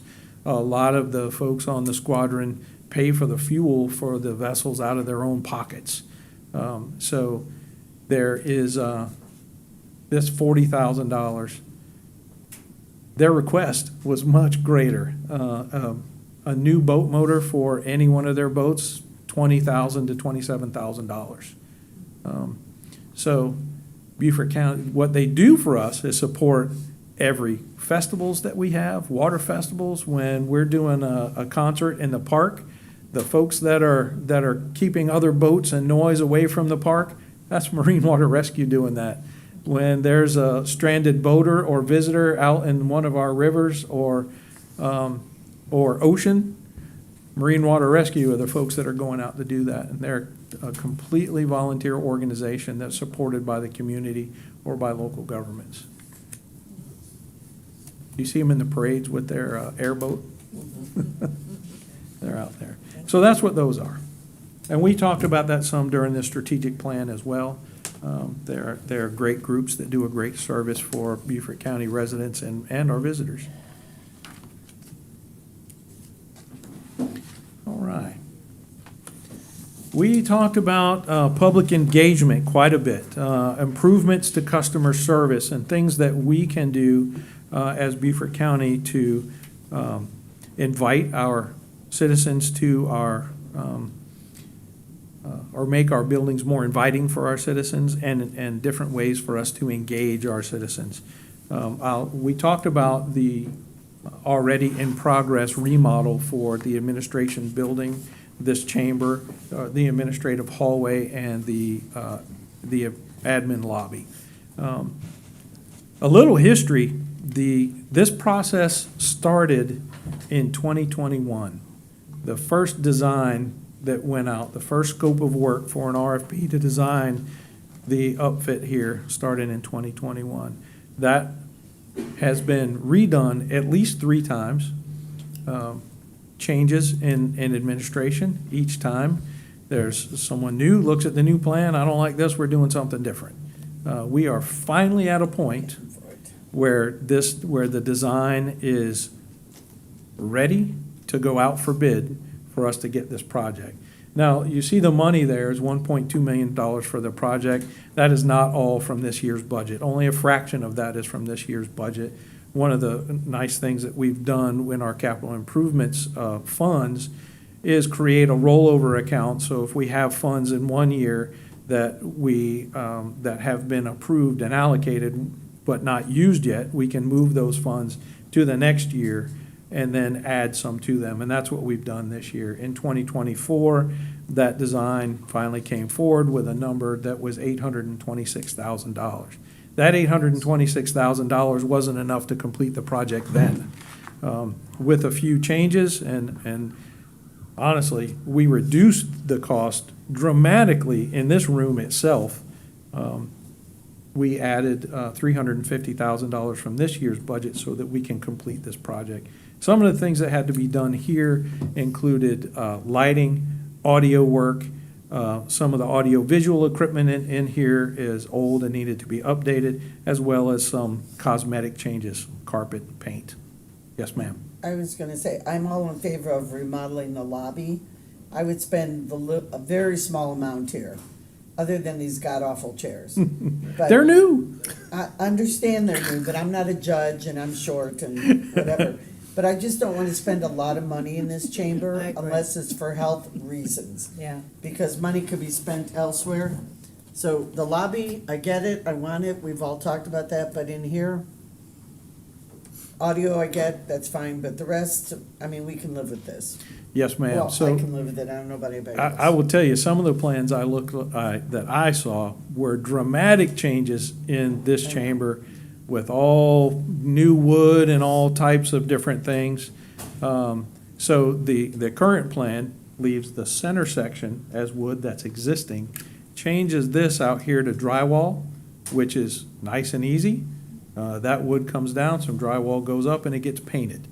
There's a little change to the dais, but the dais doesn't move, which is a tremendous amount of savings.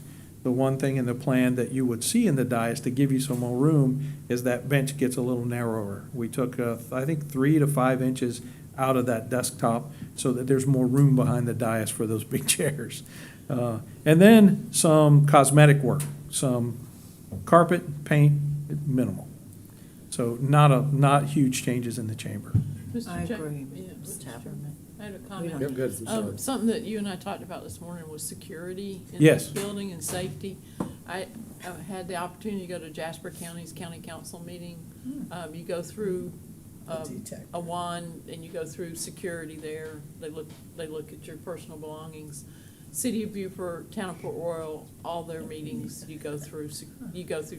We've had, this isn't, you inherited this isn't you, but at our door, we've had this facility to go through that nobody goes through for security reasons. And now with the changes in the state law on carrying weapons, I think we really, as part of this, need to look at, and it's gonna take personnel too, to, quote, one, everybody that comes in. But I thought years ago that was built so that could be used to check people coming in the building, so, I can check with our CIP folks okay.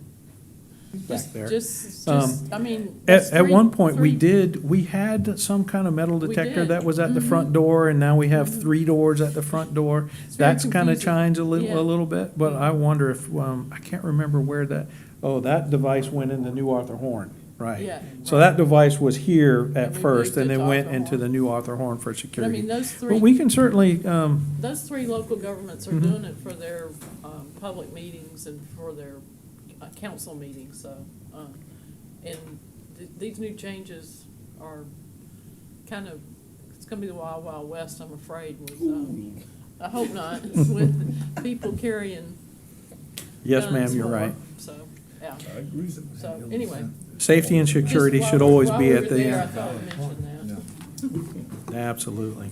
I had one other comment on this one. Yes, ma'am. It's kind of skipping down to the finance department's budget software, which I'm sure is greatly needed. But Yes. when we were meeting about H-Tax and A-Tax, it was brought up that there is a computer program to better track Airbnbs. Mhm. I can't think of the name of it, but, you know, I would like to see us, it would help our public too, because our hotels and motels are paying, and if there is a program that can be used apparently to track Airbnbs. I don't know how expensive it is, but I think Ms. Christmas and others are familiar with it, or somebody is. Mhm. Maybe Chuck is. There's a software. There's a That's only service, fair there's a to the- service that does it Yeah, it's a now service. versus a software. I think Mhm. it's only fair to the hotels and motels that are paying their fees, that the Airbnb should be too. Certainly. We can, I don't know I've how made much some it notes for costs, that. That would certainly benefit H-Tax and A-Tax, so I'll see if there's an opportunity to use those dollars Well, we to can add fund that. that type of service. Okay. So, Actually, if you remember, Mr. Stewart, Mr. Mhm. Wells talked about that, so they have the name of something. But their thought was that we're not collecting all of our H-Tax and A-Tax, that we're due. And so this Right. would kind of be like It'd be a hunting check. people down. Well, I would agree with them that we probably are not. Yeah. But for every software program we can install that helps us find those people, there's a software program that helps those people hide. I know. Yeah. So, yeah. So we will certainly investigate that. I did some research on that after that meeting, and now instead of it really just being software that you buy, it's a service that someone provides for you. Okay. But it's certainly things we can look at.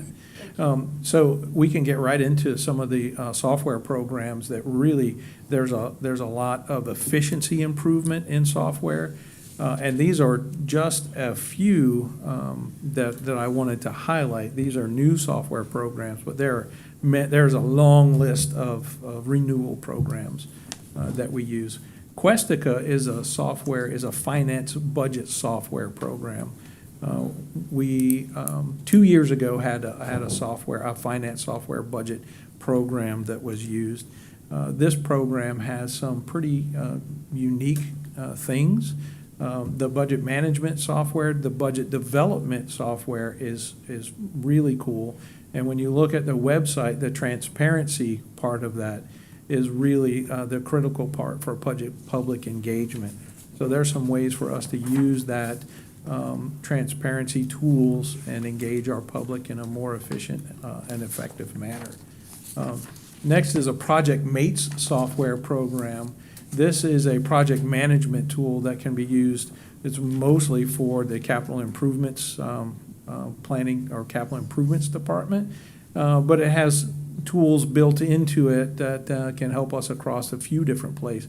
This can help us manage documents, manage the cost of projects. And with the rising cost of projects, it's never more important for us to put those rising costs in a Gantt chart. If you're familiar with what a Gantt chart looks like, a Gantt chart compresses a calendar against cost and make sure that we're meeting our metrics as projects move forward. So it's going to be a really powerful tool when we're spending lots and lots of money trying to build things. The longer those things take, the more they cost. So that's a really helpful program. It'll help with workflow planning. And then in the end, that analysis and reporting stage, again, it's got a public engagement portion of that so that as this software as data is input by staff, there's an output module that can be displayed for public engagement so they know what we're doing and can see the progress that we're making towards projects. Granicus engagement tool is another. This is for our public information officer. This is a public engagement tool. This helps to facilitate, centralize, and communicate with the community. So the focus of this Granicus software is a focus on community's direct input. One of the things you notice about our websites is there are places on our websites that say you can comment here. This type of software engages the customer with a two-way type of communication that we can respond to. So a lot more personal kind of attention to that customer that's seeking an answer. So that was, I just covered 3 of 7 different tools that are in the software, are in the budget this year for us to consider. All of them have some component to improve efficiency, transparency, or public engagement, which is what we were focused on there, improvements to customer service. I know there's a lot of technology when we start talking about that in public engagement, but that is the name of the game. It is where folks find the most of their information. Either they're reading social media or they're reading the e-edition of the newspaper. So it's really important for us to recognize that public engagement is more than just written paper anymore, but multimedia tools that we communicate with the public are so important. Any questions here about these improvements to customer service? All right. All right. Yep. Next is culture and community. We spent quite a bit of time during our strategic planning talking about, again, master plans, getting master plans off the shelf, making sure that we invest in properties and parks that we already own before we continue to expand our footprint. The comments during strategic planning were we need to take care of the things we have, solve the problems we have now before we create more and take on more. So that was the direction from council that I heard and the direction we're trying to move forward. So you'll see, put this number up here, 38.9% increase in the budget. It seems like a big number for the departmental budget, but their departmental budget was not very big to start with. That 39% represents a $200,000 increase in their budget, and it's a specific line item for parks and for our passive parks program to allow them to do some park planning, some hydrology work, which is a specialized survey of a property to see where water is moving.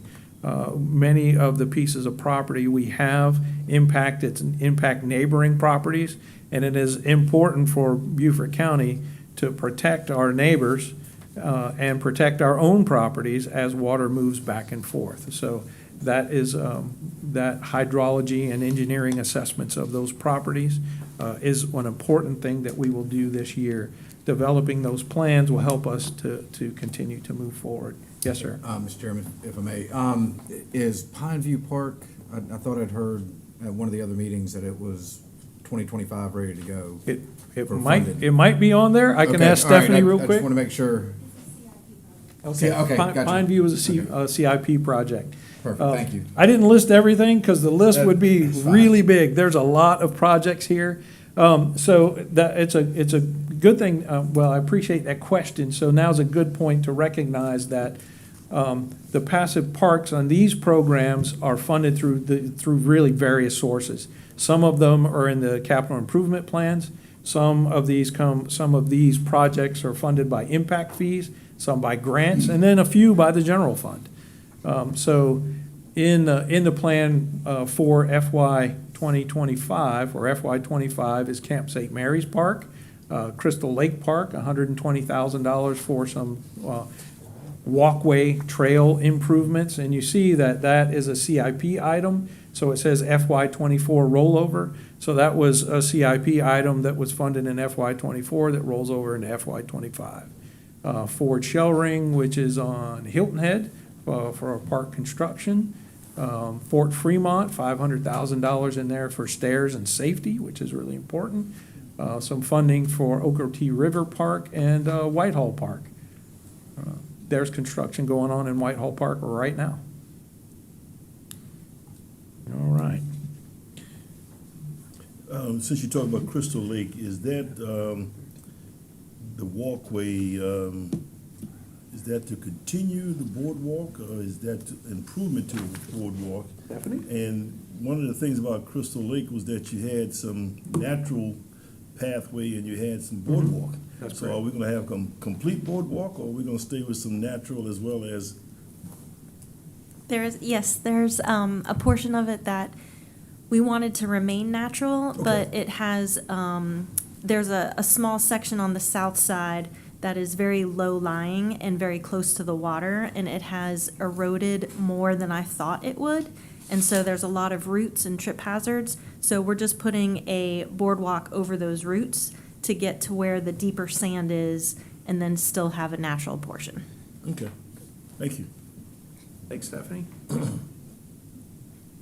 All right. Different from passive parks, but still recreation is parks and recreation. So again, many projects funded through multiple sources.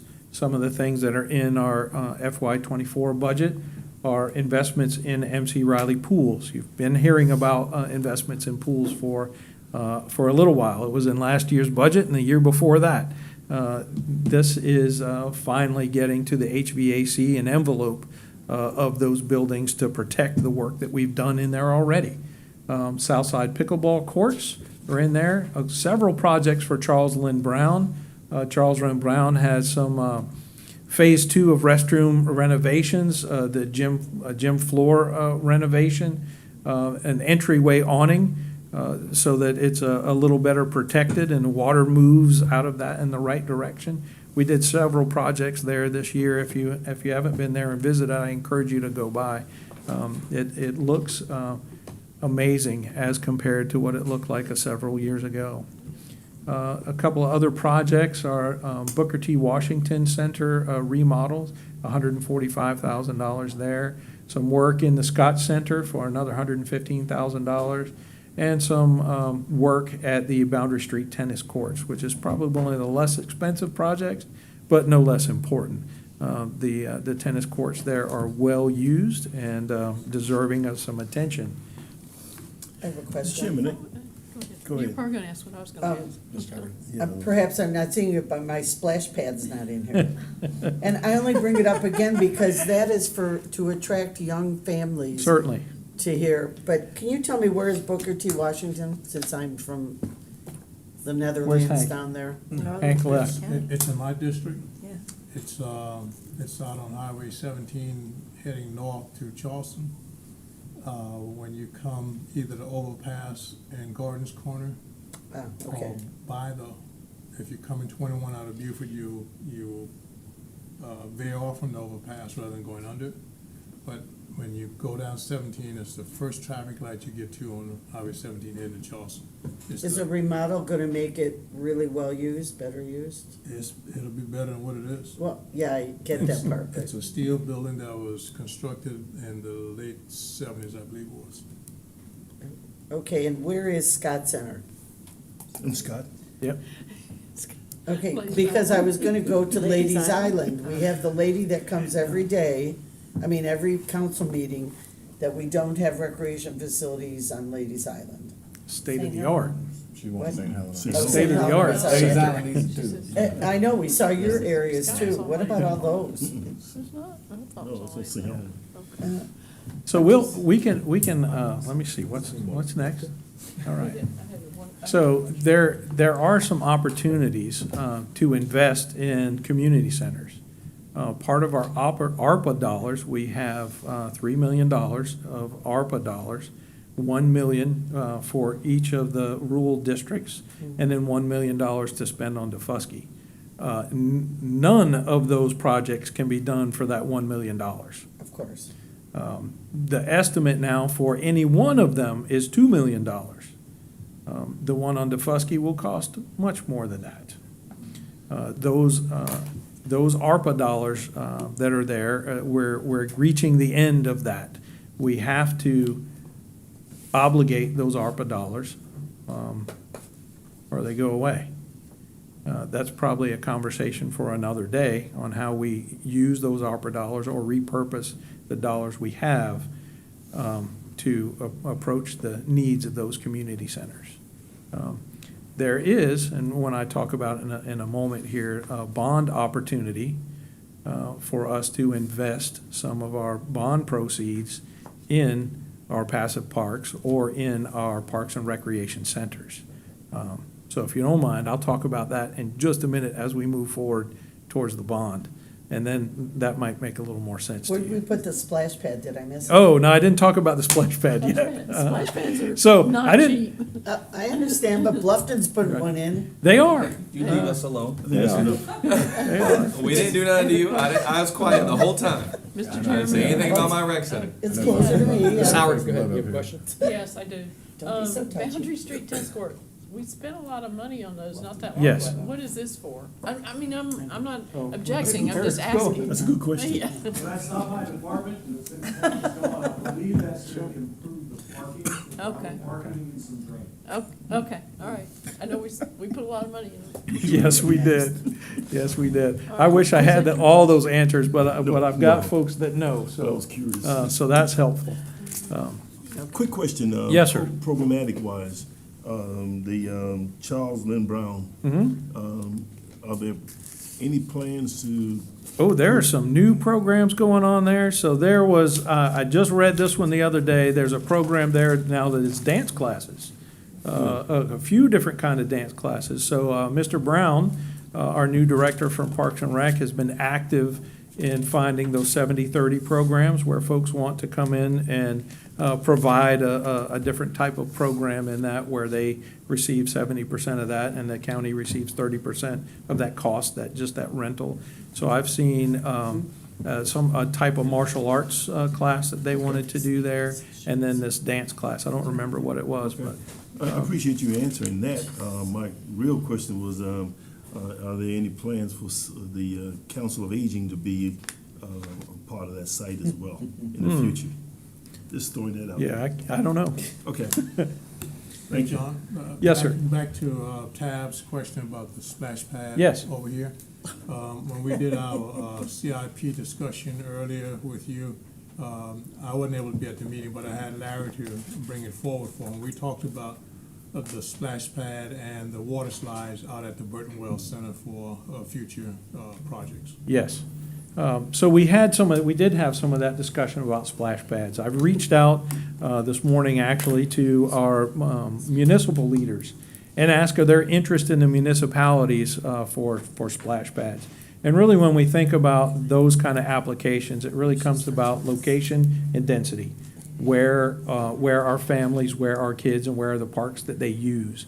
The one that's being built in Bluffton is in a great location, center of town, it will be well used. So when we think about that investment, it is where can we build this structure that we can house it, we can maintain it, and that folks will use that.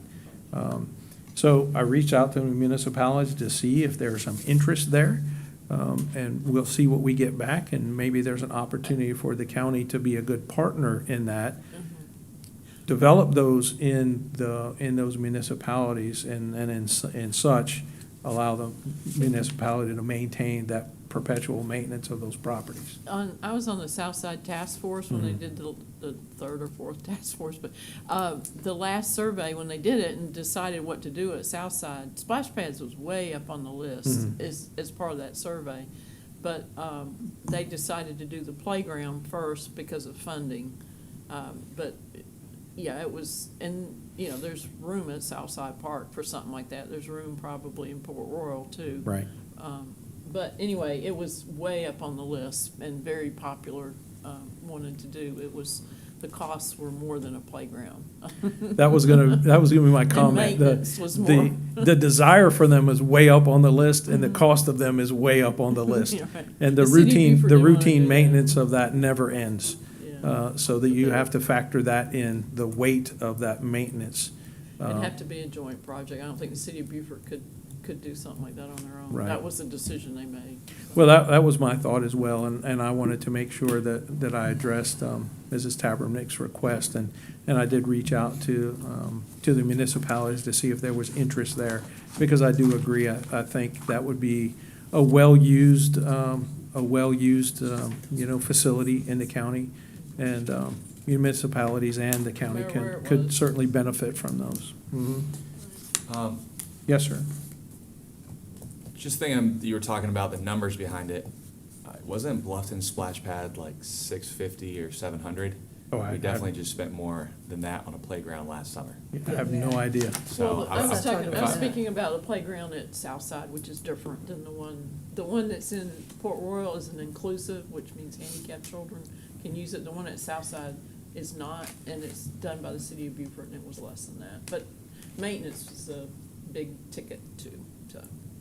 My only question was, I was gonna piggyback with that, was, I mean, depending on the funding of whatever we're doing here, are we exploring where we can find those funds to do things along those lines, or set aside funds to purchase lands for future rec centers or expansions of rec centers?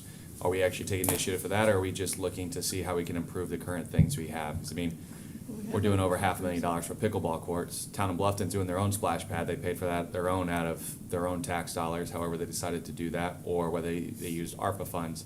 But I'm pretty sure we had funds set aside for some of this before. Well, we have a comprehensive plan for recreation. Right, and I believe we that's set just been aside like published, so. almost $1 million, I think, for St. Helena splash pad at one point.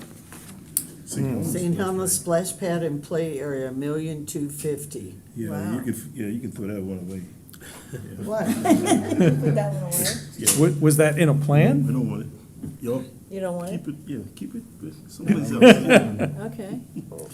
I believe Ladies Island was on there too. I believe there's money divvied up.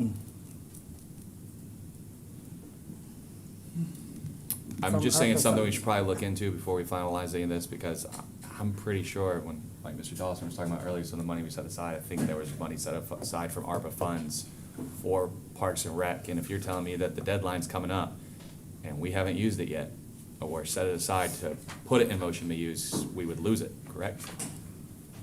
Okay. So you're talking about ARPA funding for that project? Okay. I'll have to dig into that. I'm pretty sure we set funding aside for that, more than a couple mil. I think Hank said it needed to be spent by the end of '26. Yes, but it has to be designated where Obligated. it's gonna go by the end of this Obligated year. by the end of this year, yes.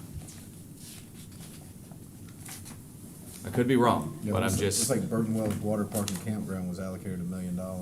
Yeah, that's what it says. St. Helena Splash Pad and Play Area, 1.25. New Riverside Park, Bluffton, $1 million. reconstruction area, National Historic Parks Network, and signs program, 350,000. So we're north of 3.5 million that is set aside Right that here. we do have to use. I mean, we can, if Mr. Glover's saying that he doesn't want to use it over there for that, I mean, No, maybe not there's the somewhere else. money now, don't take the money. The money goes with it. It's not about the money.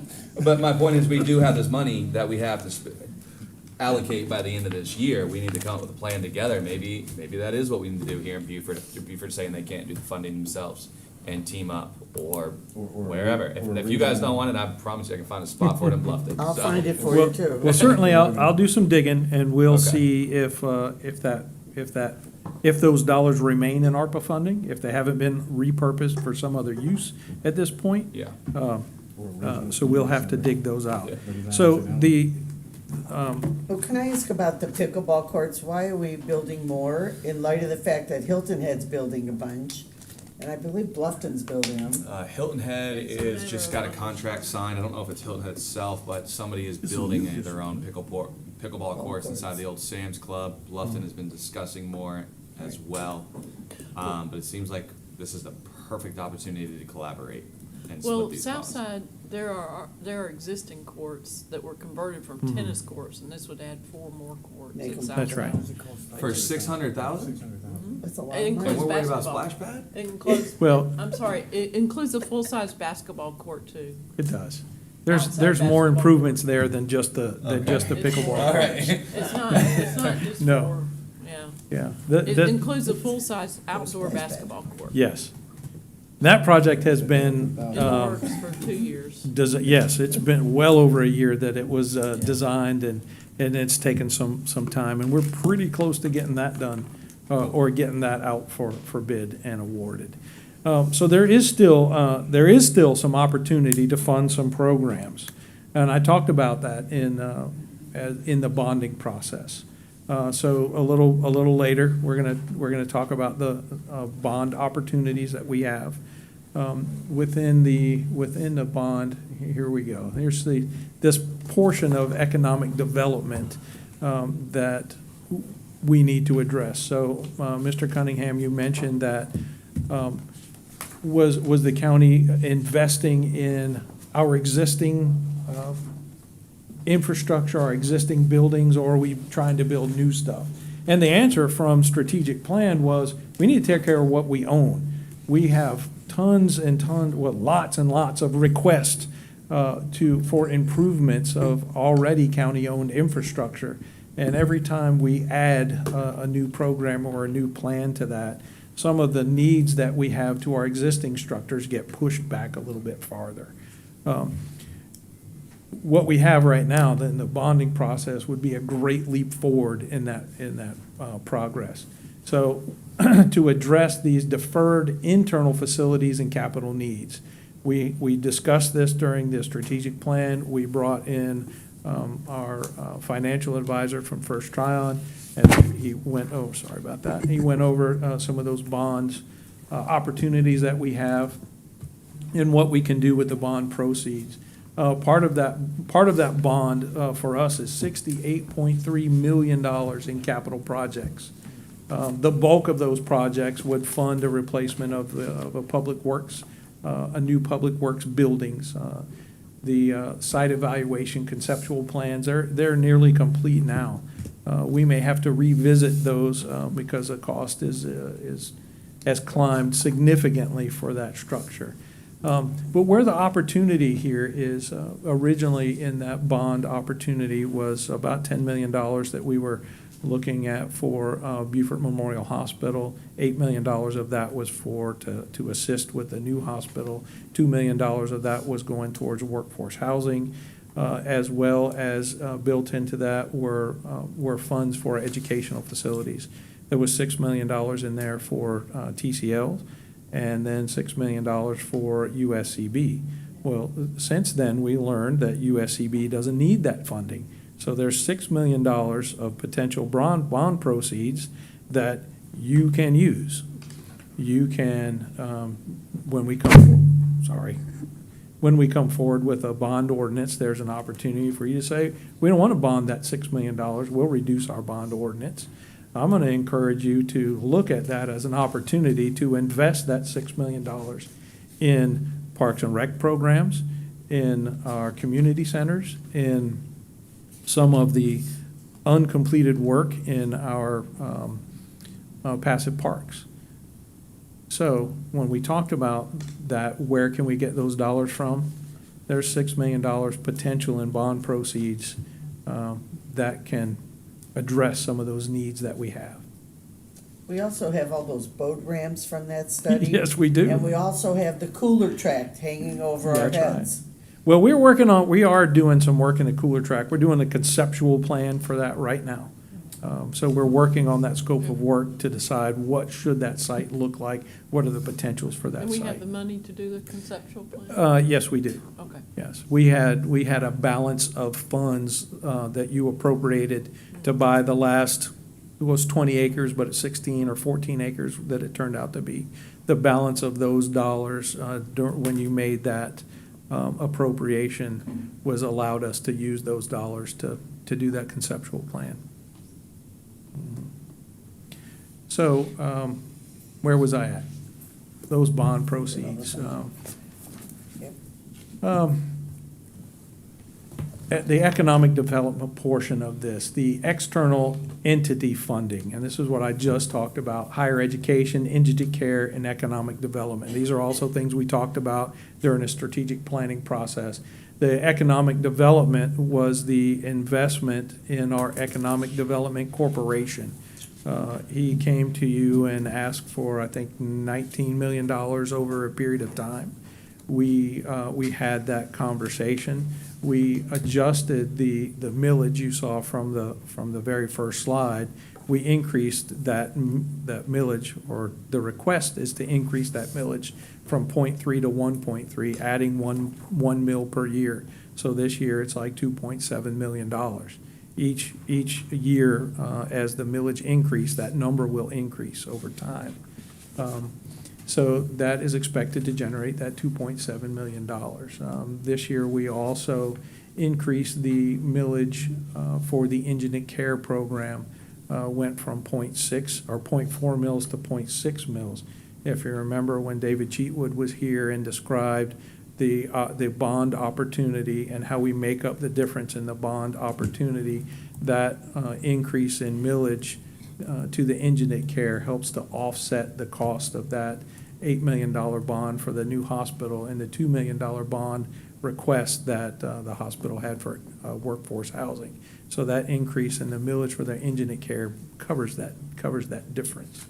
And then the education portion of that, and this is the request from TCL that we can address.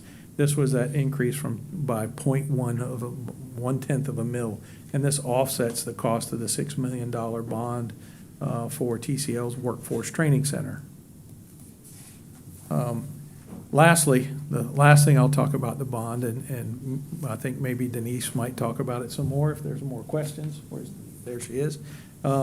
So staff intends to prepare for you a bond ordinance to come to committee sometime in late June.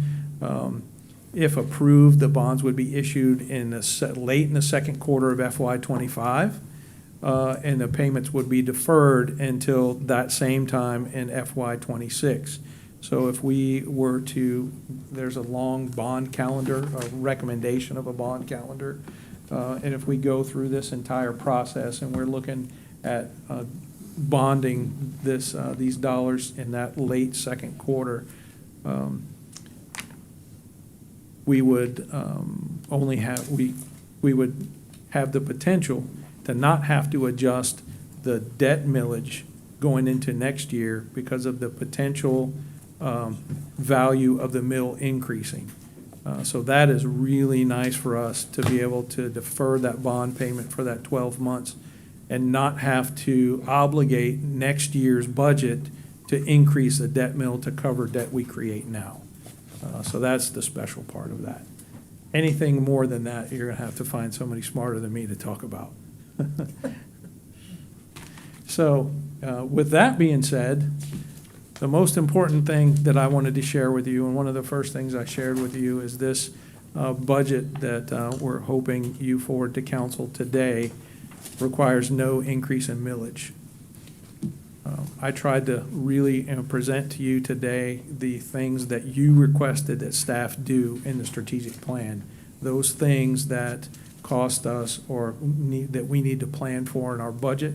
Of course, there were many things that we discussed that really don't have a dollar attached to them. There are some administrative actions that we need to take to accomplish those. If there are any questions that you would like to ask me, I'm here to answer. There's much more presentation to go. I do. Yes, sir. Okay, Mr. Glover. Yep. Mr. Chairman? Yep, Yeah, go. okay. I want to go back to the indigent. Indigent care, yes, sir. Yeah, and you're talking about Beaufort Jasper, and you're talking about Comp Health. Yes, And sir. then you're increasing Beaufort Hospital 0.2 of a mil? Yes, sir. Huh? Yes, sir. You're increasing it 0.2 of a mil, right? I can go back to the beginning. Yes, sir. Yeah, okay. In your language, the high ed allocation basically started out the same way as Beaufort, the indigent care Yes, sir. allocation. In the language description here, you have, after the obligation for the technical college, Yes, sir. the remaining of the funds in there, that account will be divided between USC and technical college. In the other language, in the indigent care language, you're giving, let me back up. Let me ask this question here. Is it 0.4 of a mil for each one? When you're talking about 0.4 Beaufort of a mil Jasper for Comp each one? Health, Yes. Beaufort Jasper Comp Health has their own millage that's 0.4 of a mil. And then indigent care is independent of that, which They get is 0.6. 0.6 of a mil. So the increase of 0.2 of a mil covers the bond. No? Did I read it wrong? Let's let Denise answer. No, you probably. There's two different indigent cares. One's the hospital, BMH, and the other's the Beaufort Jasper Indigent Yeah. Care. Their budget request was not an increase. The Beaufort Jasper Health, they did not ask for any increase in funding, but the hospital did. So For we the increased. workforce, no? For the housing Workforce part of it, housing. and then the hospital billed for the other part. Yes, sir. For indigent care, or, no? Oh, okay. No. So you- Okay, so that when they build the new hospital in Bluffton, I got he said the that they hospital. could I'm provide not indigent care I wanna there, be so it still sure goes toward indigent care. That, so that's almost a meal for indigent care. Is that what you're telling me? 4/10 of a mil for Beaufort Jasper Health indigent care, and then 6/10 is a meal. for indigent care for Beaufort Memorial. Oh, that moved away, okay. Well, combined, they would be, Combined, combined, they would be a mill, but they're independent. No, I got that, now. I entities. got it now, okay. Their fund, they have two separate funds in our chart of accounts. They have each their own fund, whereas the higher ed, they share a fund, and then the See, I villages. thought they both shared, but you Oh, told no, me. sir. Not in our chart of Okay. accounts. Oh, I don't know go ahead, why, but it's I'm fine, okay, All thank right. you. There's about 150 pages left. No, I'm teasing you, not really. Another meeting at 7 o'clock. Are there any more questions for me? Any more questions for Nope, Mr. let's Robinson? keep rolling. All right. Who's Do up? you want to give people a break? Val? We have a 5-minute break. Yes, let's take a 5-minute break, so 5:39. I got yelled at last time for not taking a break when we had one of our marathon meetings, so. Or not. And don't slip out. I noticed Larry does. I don't know. The funding. You said, Yeah. I'm surprised. I see that.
Oh, Cheryl, don't worry about it. I got a spot for it. Where? I'll find a spot. We'll find it south of the Broad. Cross on this side of the river? What do you mean? South of the Broad. I'm here to support it. We can do both at one time. Okay. I'm just saying, we can build a whole new rec center in Bluffton, a whole new rec center over here. Let's do it. Let's We make it want a happen. water activity park, Well, I don't have to worry about that. slides and stuff. Bluffton, I took care of that for me. Who, Who's up? Oh, Alice is back there. Is York Bang still your gavel a around? little bit. We used to have a skating rink. They don't have a skating rink anymore. Businesses. Because we still got a lot to go. There's Ms. Brown, Be a long night. Alice. Because I want to get to this, all these new positions. All right, let's go ahead and get started again. Sarah, we ready? Yes, sir, we're back on. All right, back on. Mr. Altoff, floor is yours. Look at you knowing how to pronounce the last name. know who So you are. here we are. After months and months of preparation and meetings, we are here, Denise and I, to present you with a balanced budget. So first of all, I just kind of want to say a few thank yous to some people who helped us through this process. Of course, the department heads who met with us and entered their budgets and gave us the information that we needed to make decisions, knowledgeable decisions to get to this point. The fire chiefs, the auditor, assessor, treasurer's office, the CIP team, and many, many others. So while preparing the budget, the line item budgets by department, we had the following priorities in mind.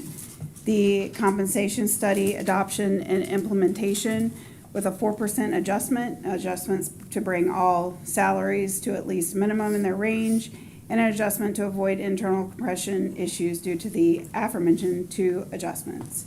It's approximately a $7.5 million proposition that will be presented, like you heard, in June. But we did go with the top of the line level that we plugged into this budget, and then, of course, balanced it from there. Wellness initiatives were kept in mind for long-term reduction in claims expenses. We addressed deferred facilities needs and capital needs by looking into the bond issuance in the fall. And then we want to support initiatives of TCL, USCB, and BMH to provide the workforce training, the housing, and the convocation center. And we're going to also look at modifying and adopting the new purchasing procedures to safeguard the county's citizens' tax dollars and ensure those funds that are being used are in an ethical and transparent way and are used strictly for the vital operations of county departments. So, no, that's probably a good slide to be on. So that's the snapshot slide. So just as an overview, the general fund budget is $154,295,203. This is an increase of about $6 million or 4% from FY24.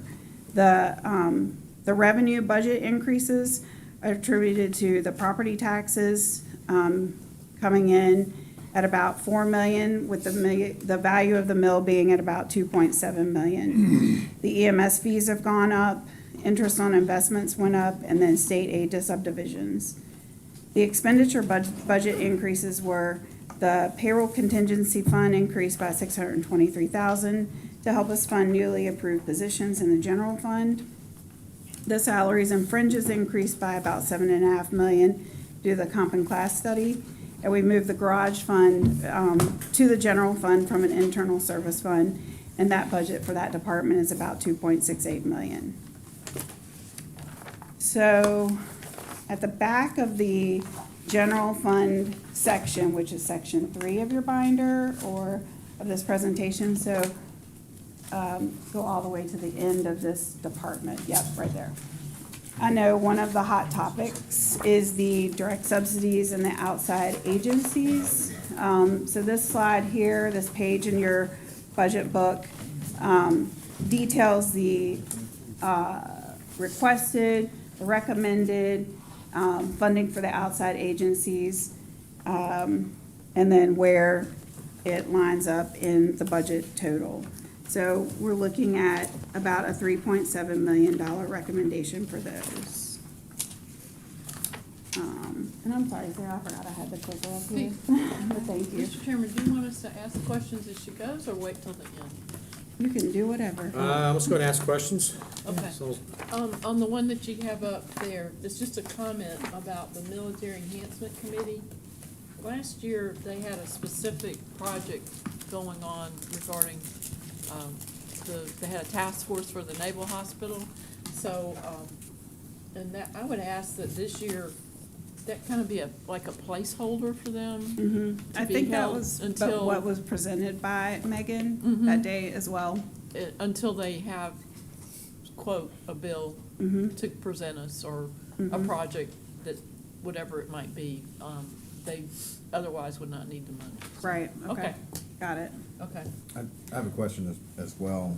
Going back to that fund snapshot, just on the county council line, I see 2023 actuals, it shows almost $8 million, but the 2025 pending budget is just a little over $1 million.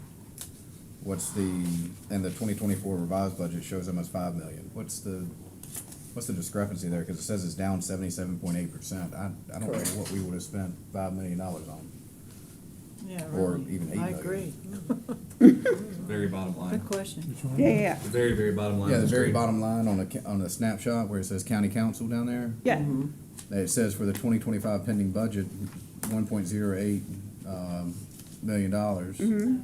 But then 2024 and 2023 show So- essentially 5 and 8 million.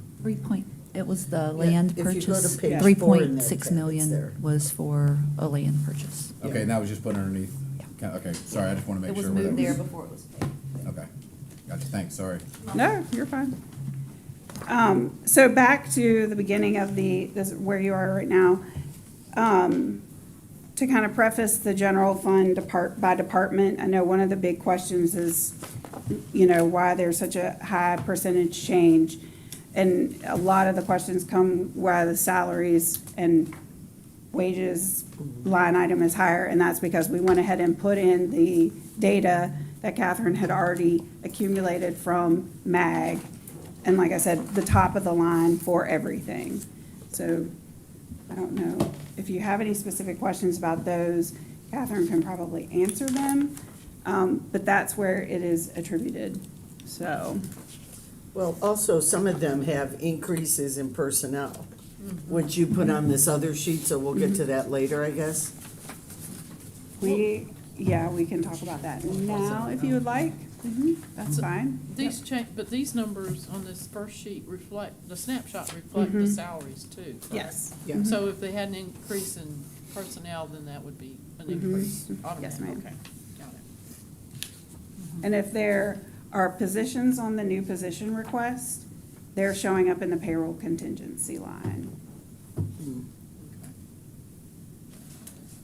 In the payroll contingency line, Yes, not in their budget. right. Oh. So, Unless they're already hired. If that new position is already hired, but they would not be in there until July 1. let me ask you this All the then. vacancies. All vacancies are budgeted in the payroll contingency line, just like they are this year. Yeah, when I look at the stormwater budget, and there's almost $1 million increase from last year, is that payroll, is that something else?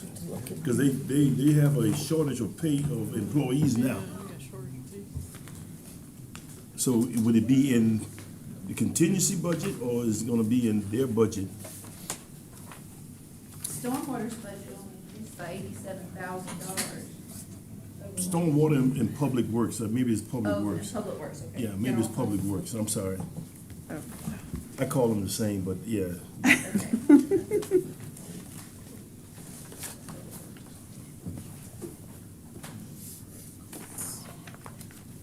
So their biggest increase you can see is from their payroll.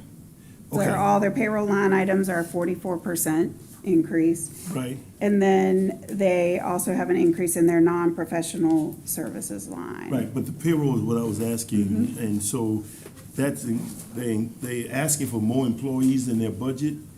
No. And then do they have money in the contingency as well.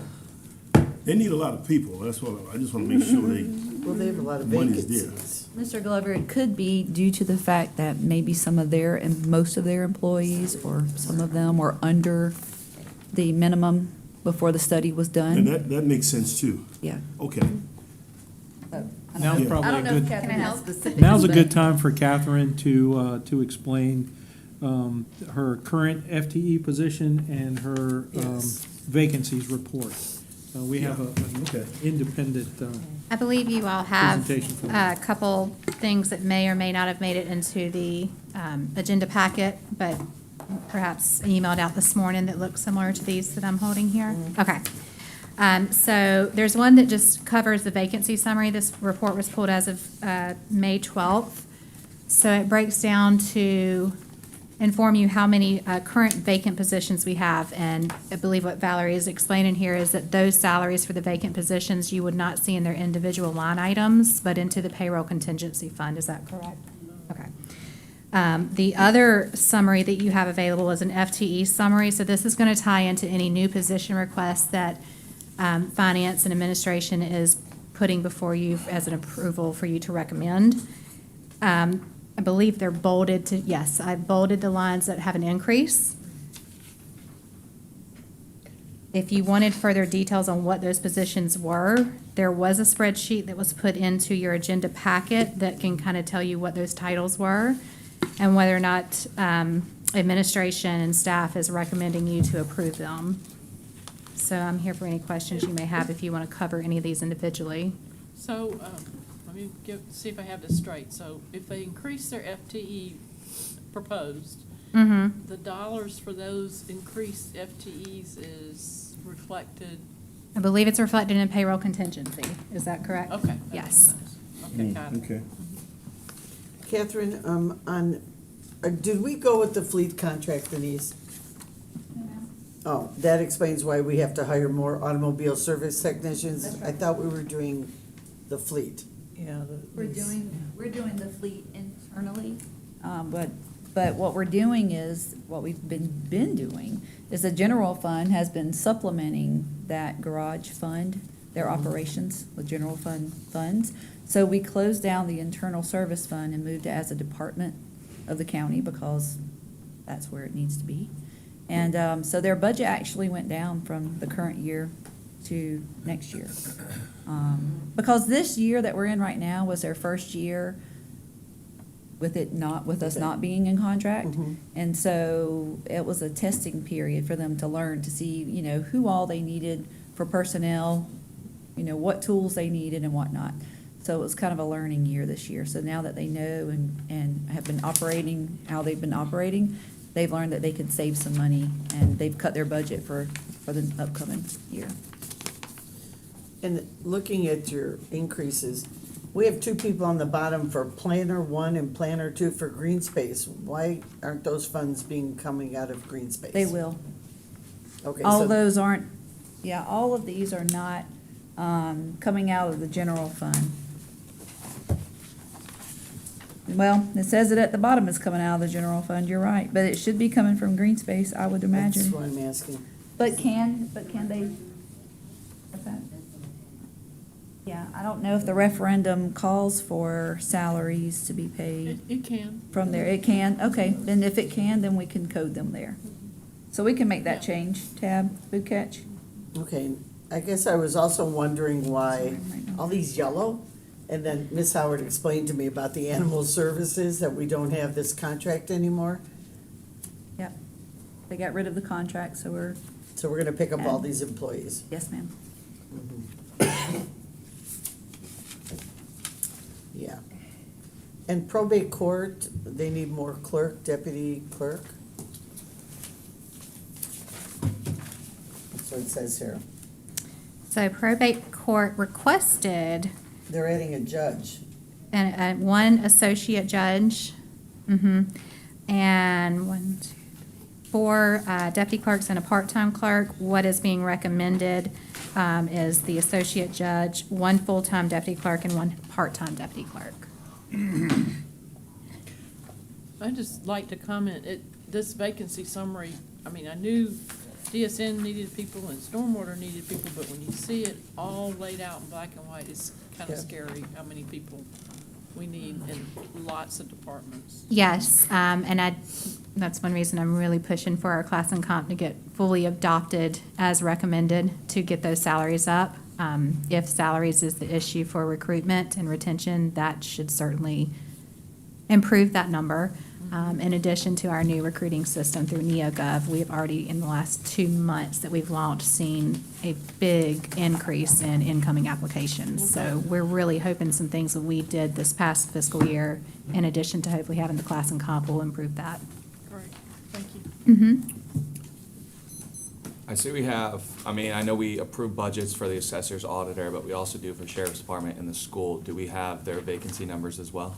I have their vacancy numbers, but on the new position request, I did not receive anything from the sheriff's office as a requested new position. I just wanted to know the vacancy numbers for school board, for the school district as well as sheriff's department. I And I asked don't- the school district, 147 as of today, but people are leaving for summer. It usually runs around 60. During the They school year. can't fill 60 positions, they come and they go. I asked her that before this. Okay. Yeah. Question on, so showing the 268 vacant positions, and obviously a lot of those are sheriff's office, so I was just looking to see, so what is the amount for the contingency fund that equals those many people that we've got? So how, where do we find that, or how do we find that, or what is that amount? I think that's a Valerie question. I'll let We'll her just swap slide it up back here. That's right, it's a revolving. door. Because we changed the ordinance last year to any vacancies in an department, we hold those funds if it was classified as a request for a salary. So that's where I was just exactly why I was wanting to know what those numbers would be. So we put 4.7 million in here in the budget. It's a revolving door. It's like a point in time, so people leave and people come, so you can't fully fund all the vacancies. So we put a round number of 4.7 million in there this year. Okay. But where will you find that? I thought that's the question he was asking. It is. Oh, It's account 56010, non-departmental, I can remember what it's. Non-department? You just let us know Yeah, where it is. it's at the very beginning. Okay. Well, after the revenues and the expenditures, which I don't have page numbers on mine, I think sorry. it's page 112, Mr. It's non-departmental, it's the first expenditure department, I see $16 million but it's not in there. pending. That's the total non-departmental. If you look right above it, that's the 4.7 she's talking about. So that includes school and sheriff's department?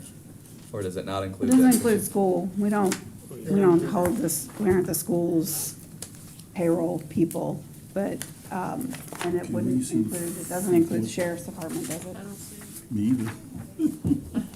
I see. I'm only asking because the sheriff's department, if we don't have their number, we wouldn't know how much to hold back, because have we requested that number from them? What page is it? From who? I think I said one Half twelve, is- but I don't have. From the school? Yeah. No, the sheriff's department. Is what they said. Hey, Yeah, Alice, there it is. Okay, page. Alice, you got on the electronic version? Yeah. Yeah, okay. It was requested, though, they didn't supply new requested. Okay, It says continue. thank you. Up at the The top team of page effort. 112. Oh, 100%, understand, yes, ma'am. Payroll contingency. Yeah. I got you. Any more Put in a questions? request for Yeah. the sheriff's What department. is Together for We did not Beaufort? receive it. Okay. Because I asked a couple council people, and nobody knew. What is it? Oh, it's an agency that started. Together for Beaufort? 20 years ago. Yes. Together for Beaufort. Together for Beaufort. Yeah.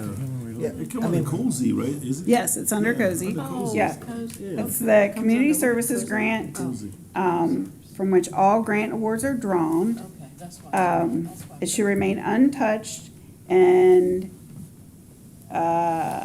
is solely under the jurisdiction of the committee and the administration, and it's expended by council resolution. They have to come and request their money. It's cozy. Mhm. I didn't remember it was called Together for Beaufort. yeah, because I asked them, nobody can answer that question. That's the Human Alliance Service. Yes. So It's if- a what? Human Alliance There are a lot of agencies. Okay. Yes, sir, that's correct. It's a branch of the. Mhm. Mr. Chairman, do you want us to go through individual questions that we have at this time? on the sheets for the general fund and others, or? We, Or what do you want to do? Yeah, or would you want us to wait till we get to our send them regular to 'em. meeting? Council meeting? Or send them outside. Or you want us to yeah, send them? we probably need to send the questions, that way it Okay. would save us, and that way they have a chance to Send an respond, email? because again, if not, we will be here till midnight. Okay, sounds good. We will be here till midnight. That's just, I was So hoping let's that was kind of the move this answer. forward, and Right. if you have something, I guess send it to you, Valerie, is that it? Yes, that's. Okay. Mhm. Yeah. Copy, You received copy mine. John, copy Yep. Mr. Robinson, and send to Valerie, and copy Denise as well. Yep. Okay, very good. And then I think we can compile those questions, you can send them back as a, everyone's question back, that can go back to everybody then, once we get those questions. Okay. It'll save us Seems the, efficient. yes. Yes. So Looks can like I you're go- hungry, David, you ready for dinner, is that what? Yeah. Can I go to the capital improvement sheet, because that's a little different? You can, but Eric had to leave, and I don't know how much Oh, we okay. can answer, but we can try. Oh, Mr. Robinson could answer this one. EMS headquarters and EMS one station, 7 million, what does that mean? So the funding that's in capital improvement, part of that is $1.5 million that was brought forward from 2020, from FY '23 into FY '24. And then this year, there's an additional $5 million. And this is the replacement of the Beaufort County Emergency Medical Services headquarters building that is woefully old. Yeah, so we're It's- gonna rebuild something else there. That is the plan, but there is no plan yet. So It's okay. So we have to find property and a design and a building and those things, but the funding continues to be there. Got it, Yes. okay. There was, I thought there was a plan Make a plan. in the cooler track, wasn't a So, discussion about yes, that? as part of the cooler track, one of the pieces of property that we purchased had a request, I won't say it's a requirement because it's not a requirement, but there is a request that we use a portion of that property for public safety, so fire and EMS station. And that'll be part of the conceptual plan that comes forward. So, Would it be the headquarters or? no, sir, no, sir. There's potential it could be, certainly. There's potential we could build a headquarters out there, but at this point, there's no. Right now, the plan is to replace the building or the structure on Depot Road? Yes, sir. There's opportunity. So there was a facilities master plan that's about 2 years old that evaluated that building, and there were some options to remodel or rebuild the existing structure, find a new piece of property that was centrally located and build that new structure. At one point, there was a conversation about a joint project with the military to build a project or to develop that project. Okay. So that is So it's a- all on the discussion plan right now? Absolutely. The Okay. funding is there, but there's so many options on the table, and the cooler track is a new to us. So there's a new opportunity there as well. Yeah, okay. To me, it just seems logical to put it someplace like that. I in a agree. Central location and it'd be the headquarters for, but you can have satellites all over the county. Yes, sir, we do now, Right. all over. Okay. Yes, yeah, sir. Okay, that's me. Thank you. Any additional questions? Valerie's like, oh my God. So if you have questions, again, please send them to Valerie and Ms. Christmas and Mr. Robinson, and they can then get the questions, answer them, and send them back out to all of council. I think it's probably the best thing to do, not just back to the person who had the question, but everybody gets the answer back. Sounds good. So our directive is to move this to council for a first reading. Wait, he has a question. Oh, sorry. Excuse me, Mr. Chairman, what did, I'm sorry, I missed it. What did you suggest happened with the questions? That the questions go to Valerie, to Denise, and to John. And to John.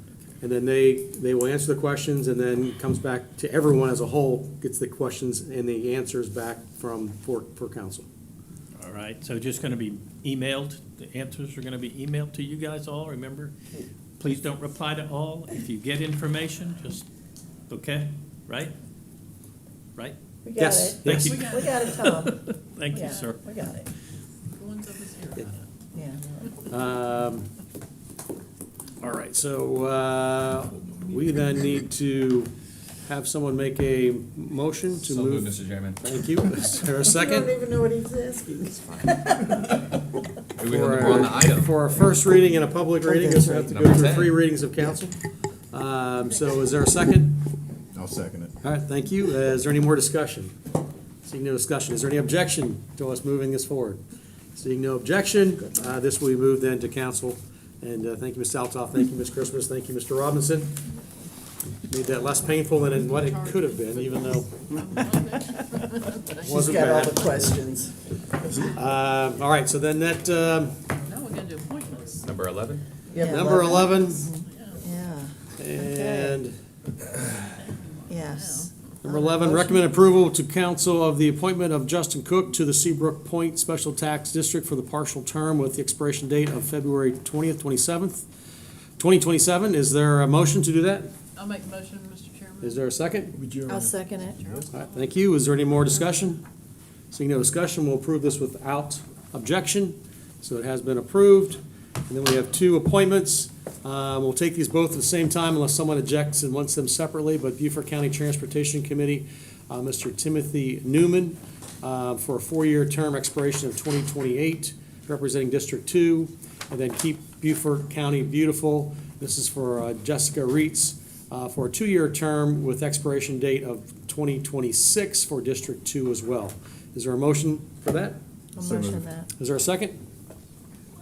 I have a question. Yes. Is that an affiliation? What does that mean? Affiliation to one of our council members? Do Oh, not think no, so. no, it's not. Just calling for clarification, that's all. Yeah, no, it's not. I'll make the second then. Make the second then? Yes, Is there any sir. more discussion? No. No discussion. These both will be approved together without objection. Is there any objection? Just discussion, Ms. Octavia, is there something about that we had a vacancy for District 2 anyway? Did I see an email about that? Disregard that? Well, it was because It's District 8. this one member from Tennis Council, so District 2 became open. Oh, okay. Is that for the So we keep? had to do the swap with District 7. Yeah. District, so we're good? Okay, all right. I just read the email real quick. Okay. District 8, the one who died. but Any more Roger discussion? said it was okay. Yeah. No discussion? Is That there any was on objection to, Bluffton any objection to those 2 nominees? Seeing no objection, Elaine Must. they are approved. And is there any other thing that should come before this committee? Seeing none, we are adjourned. Thank you.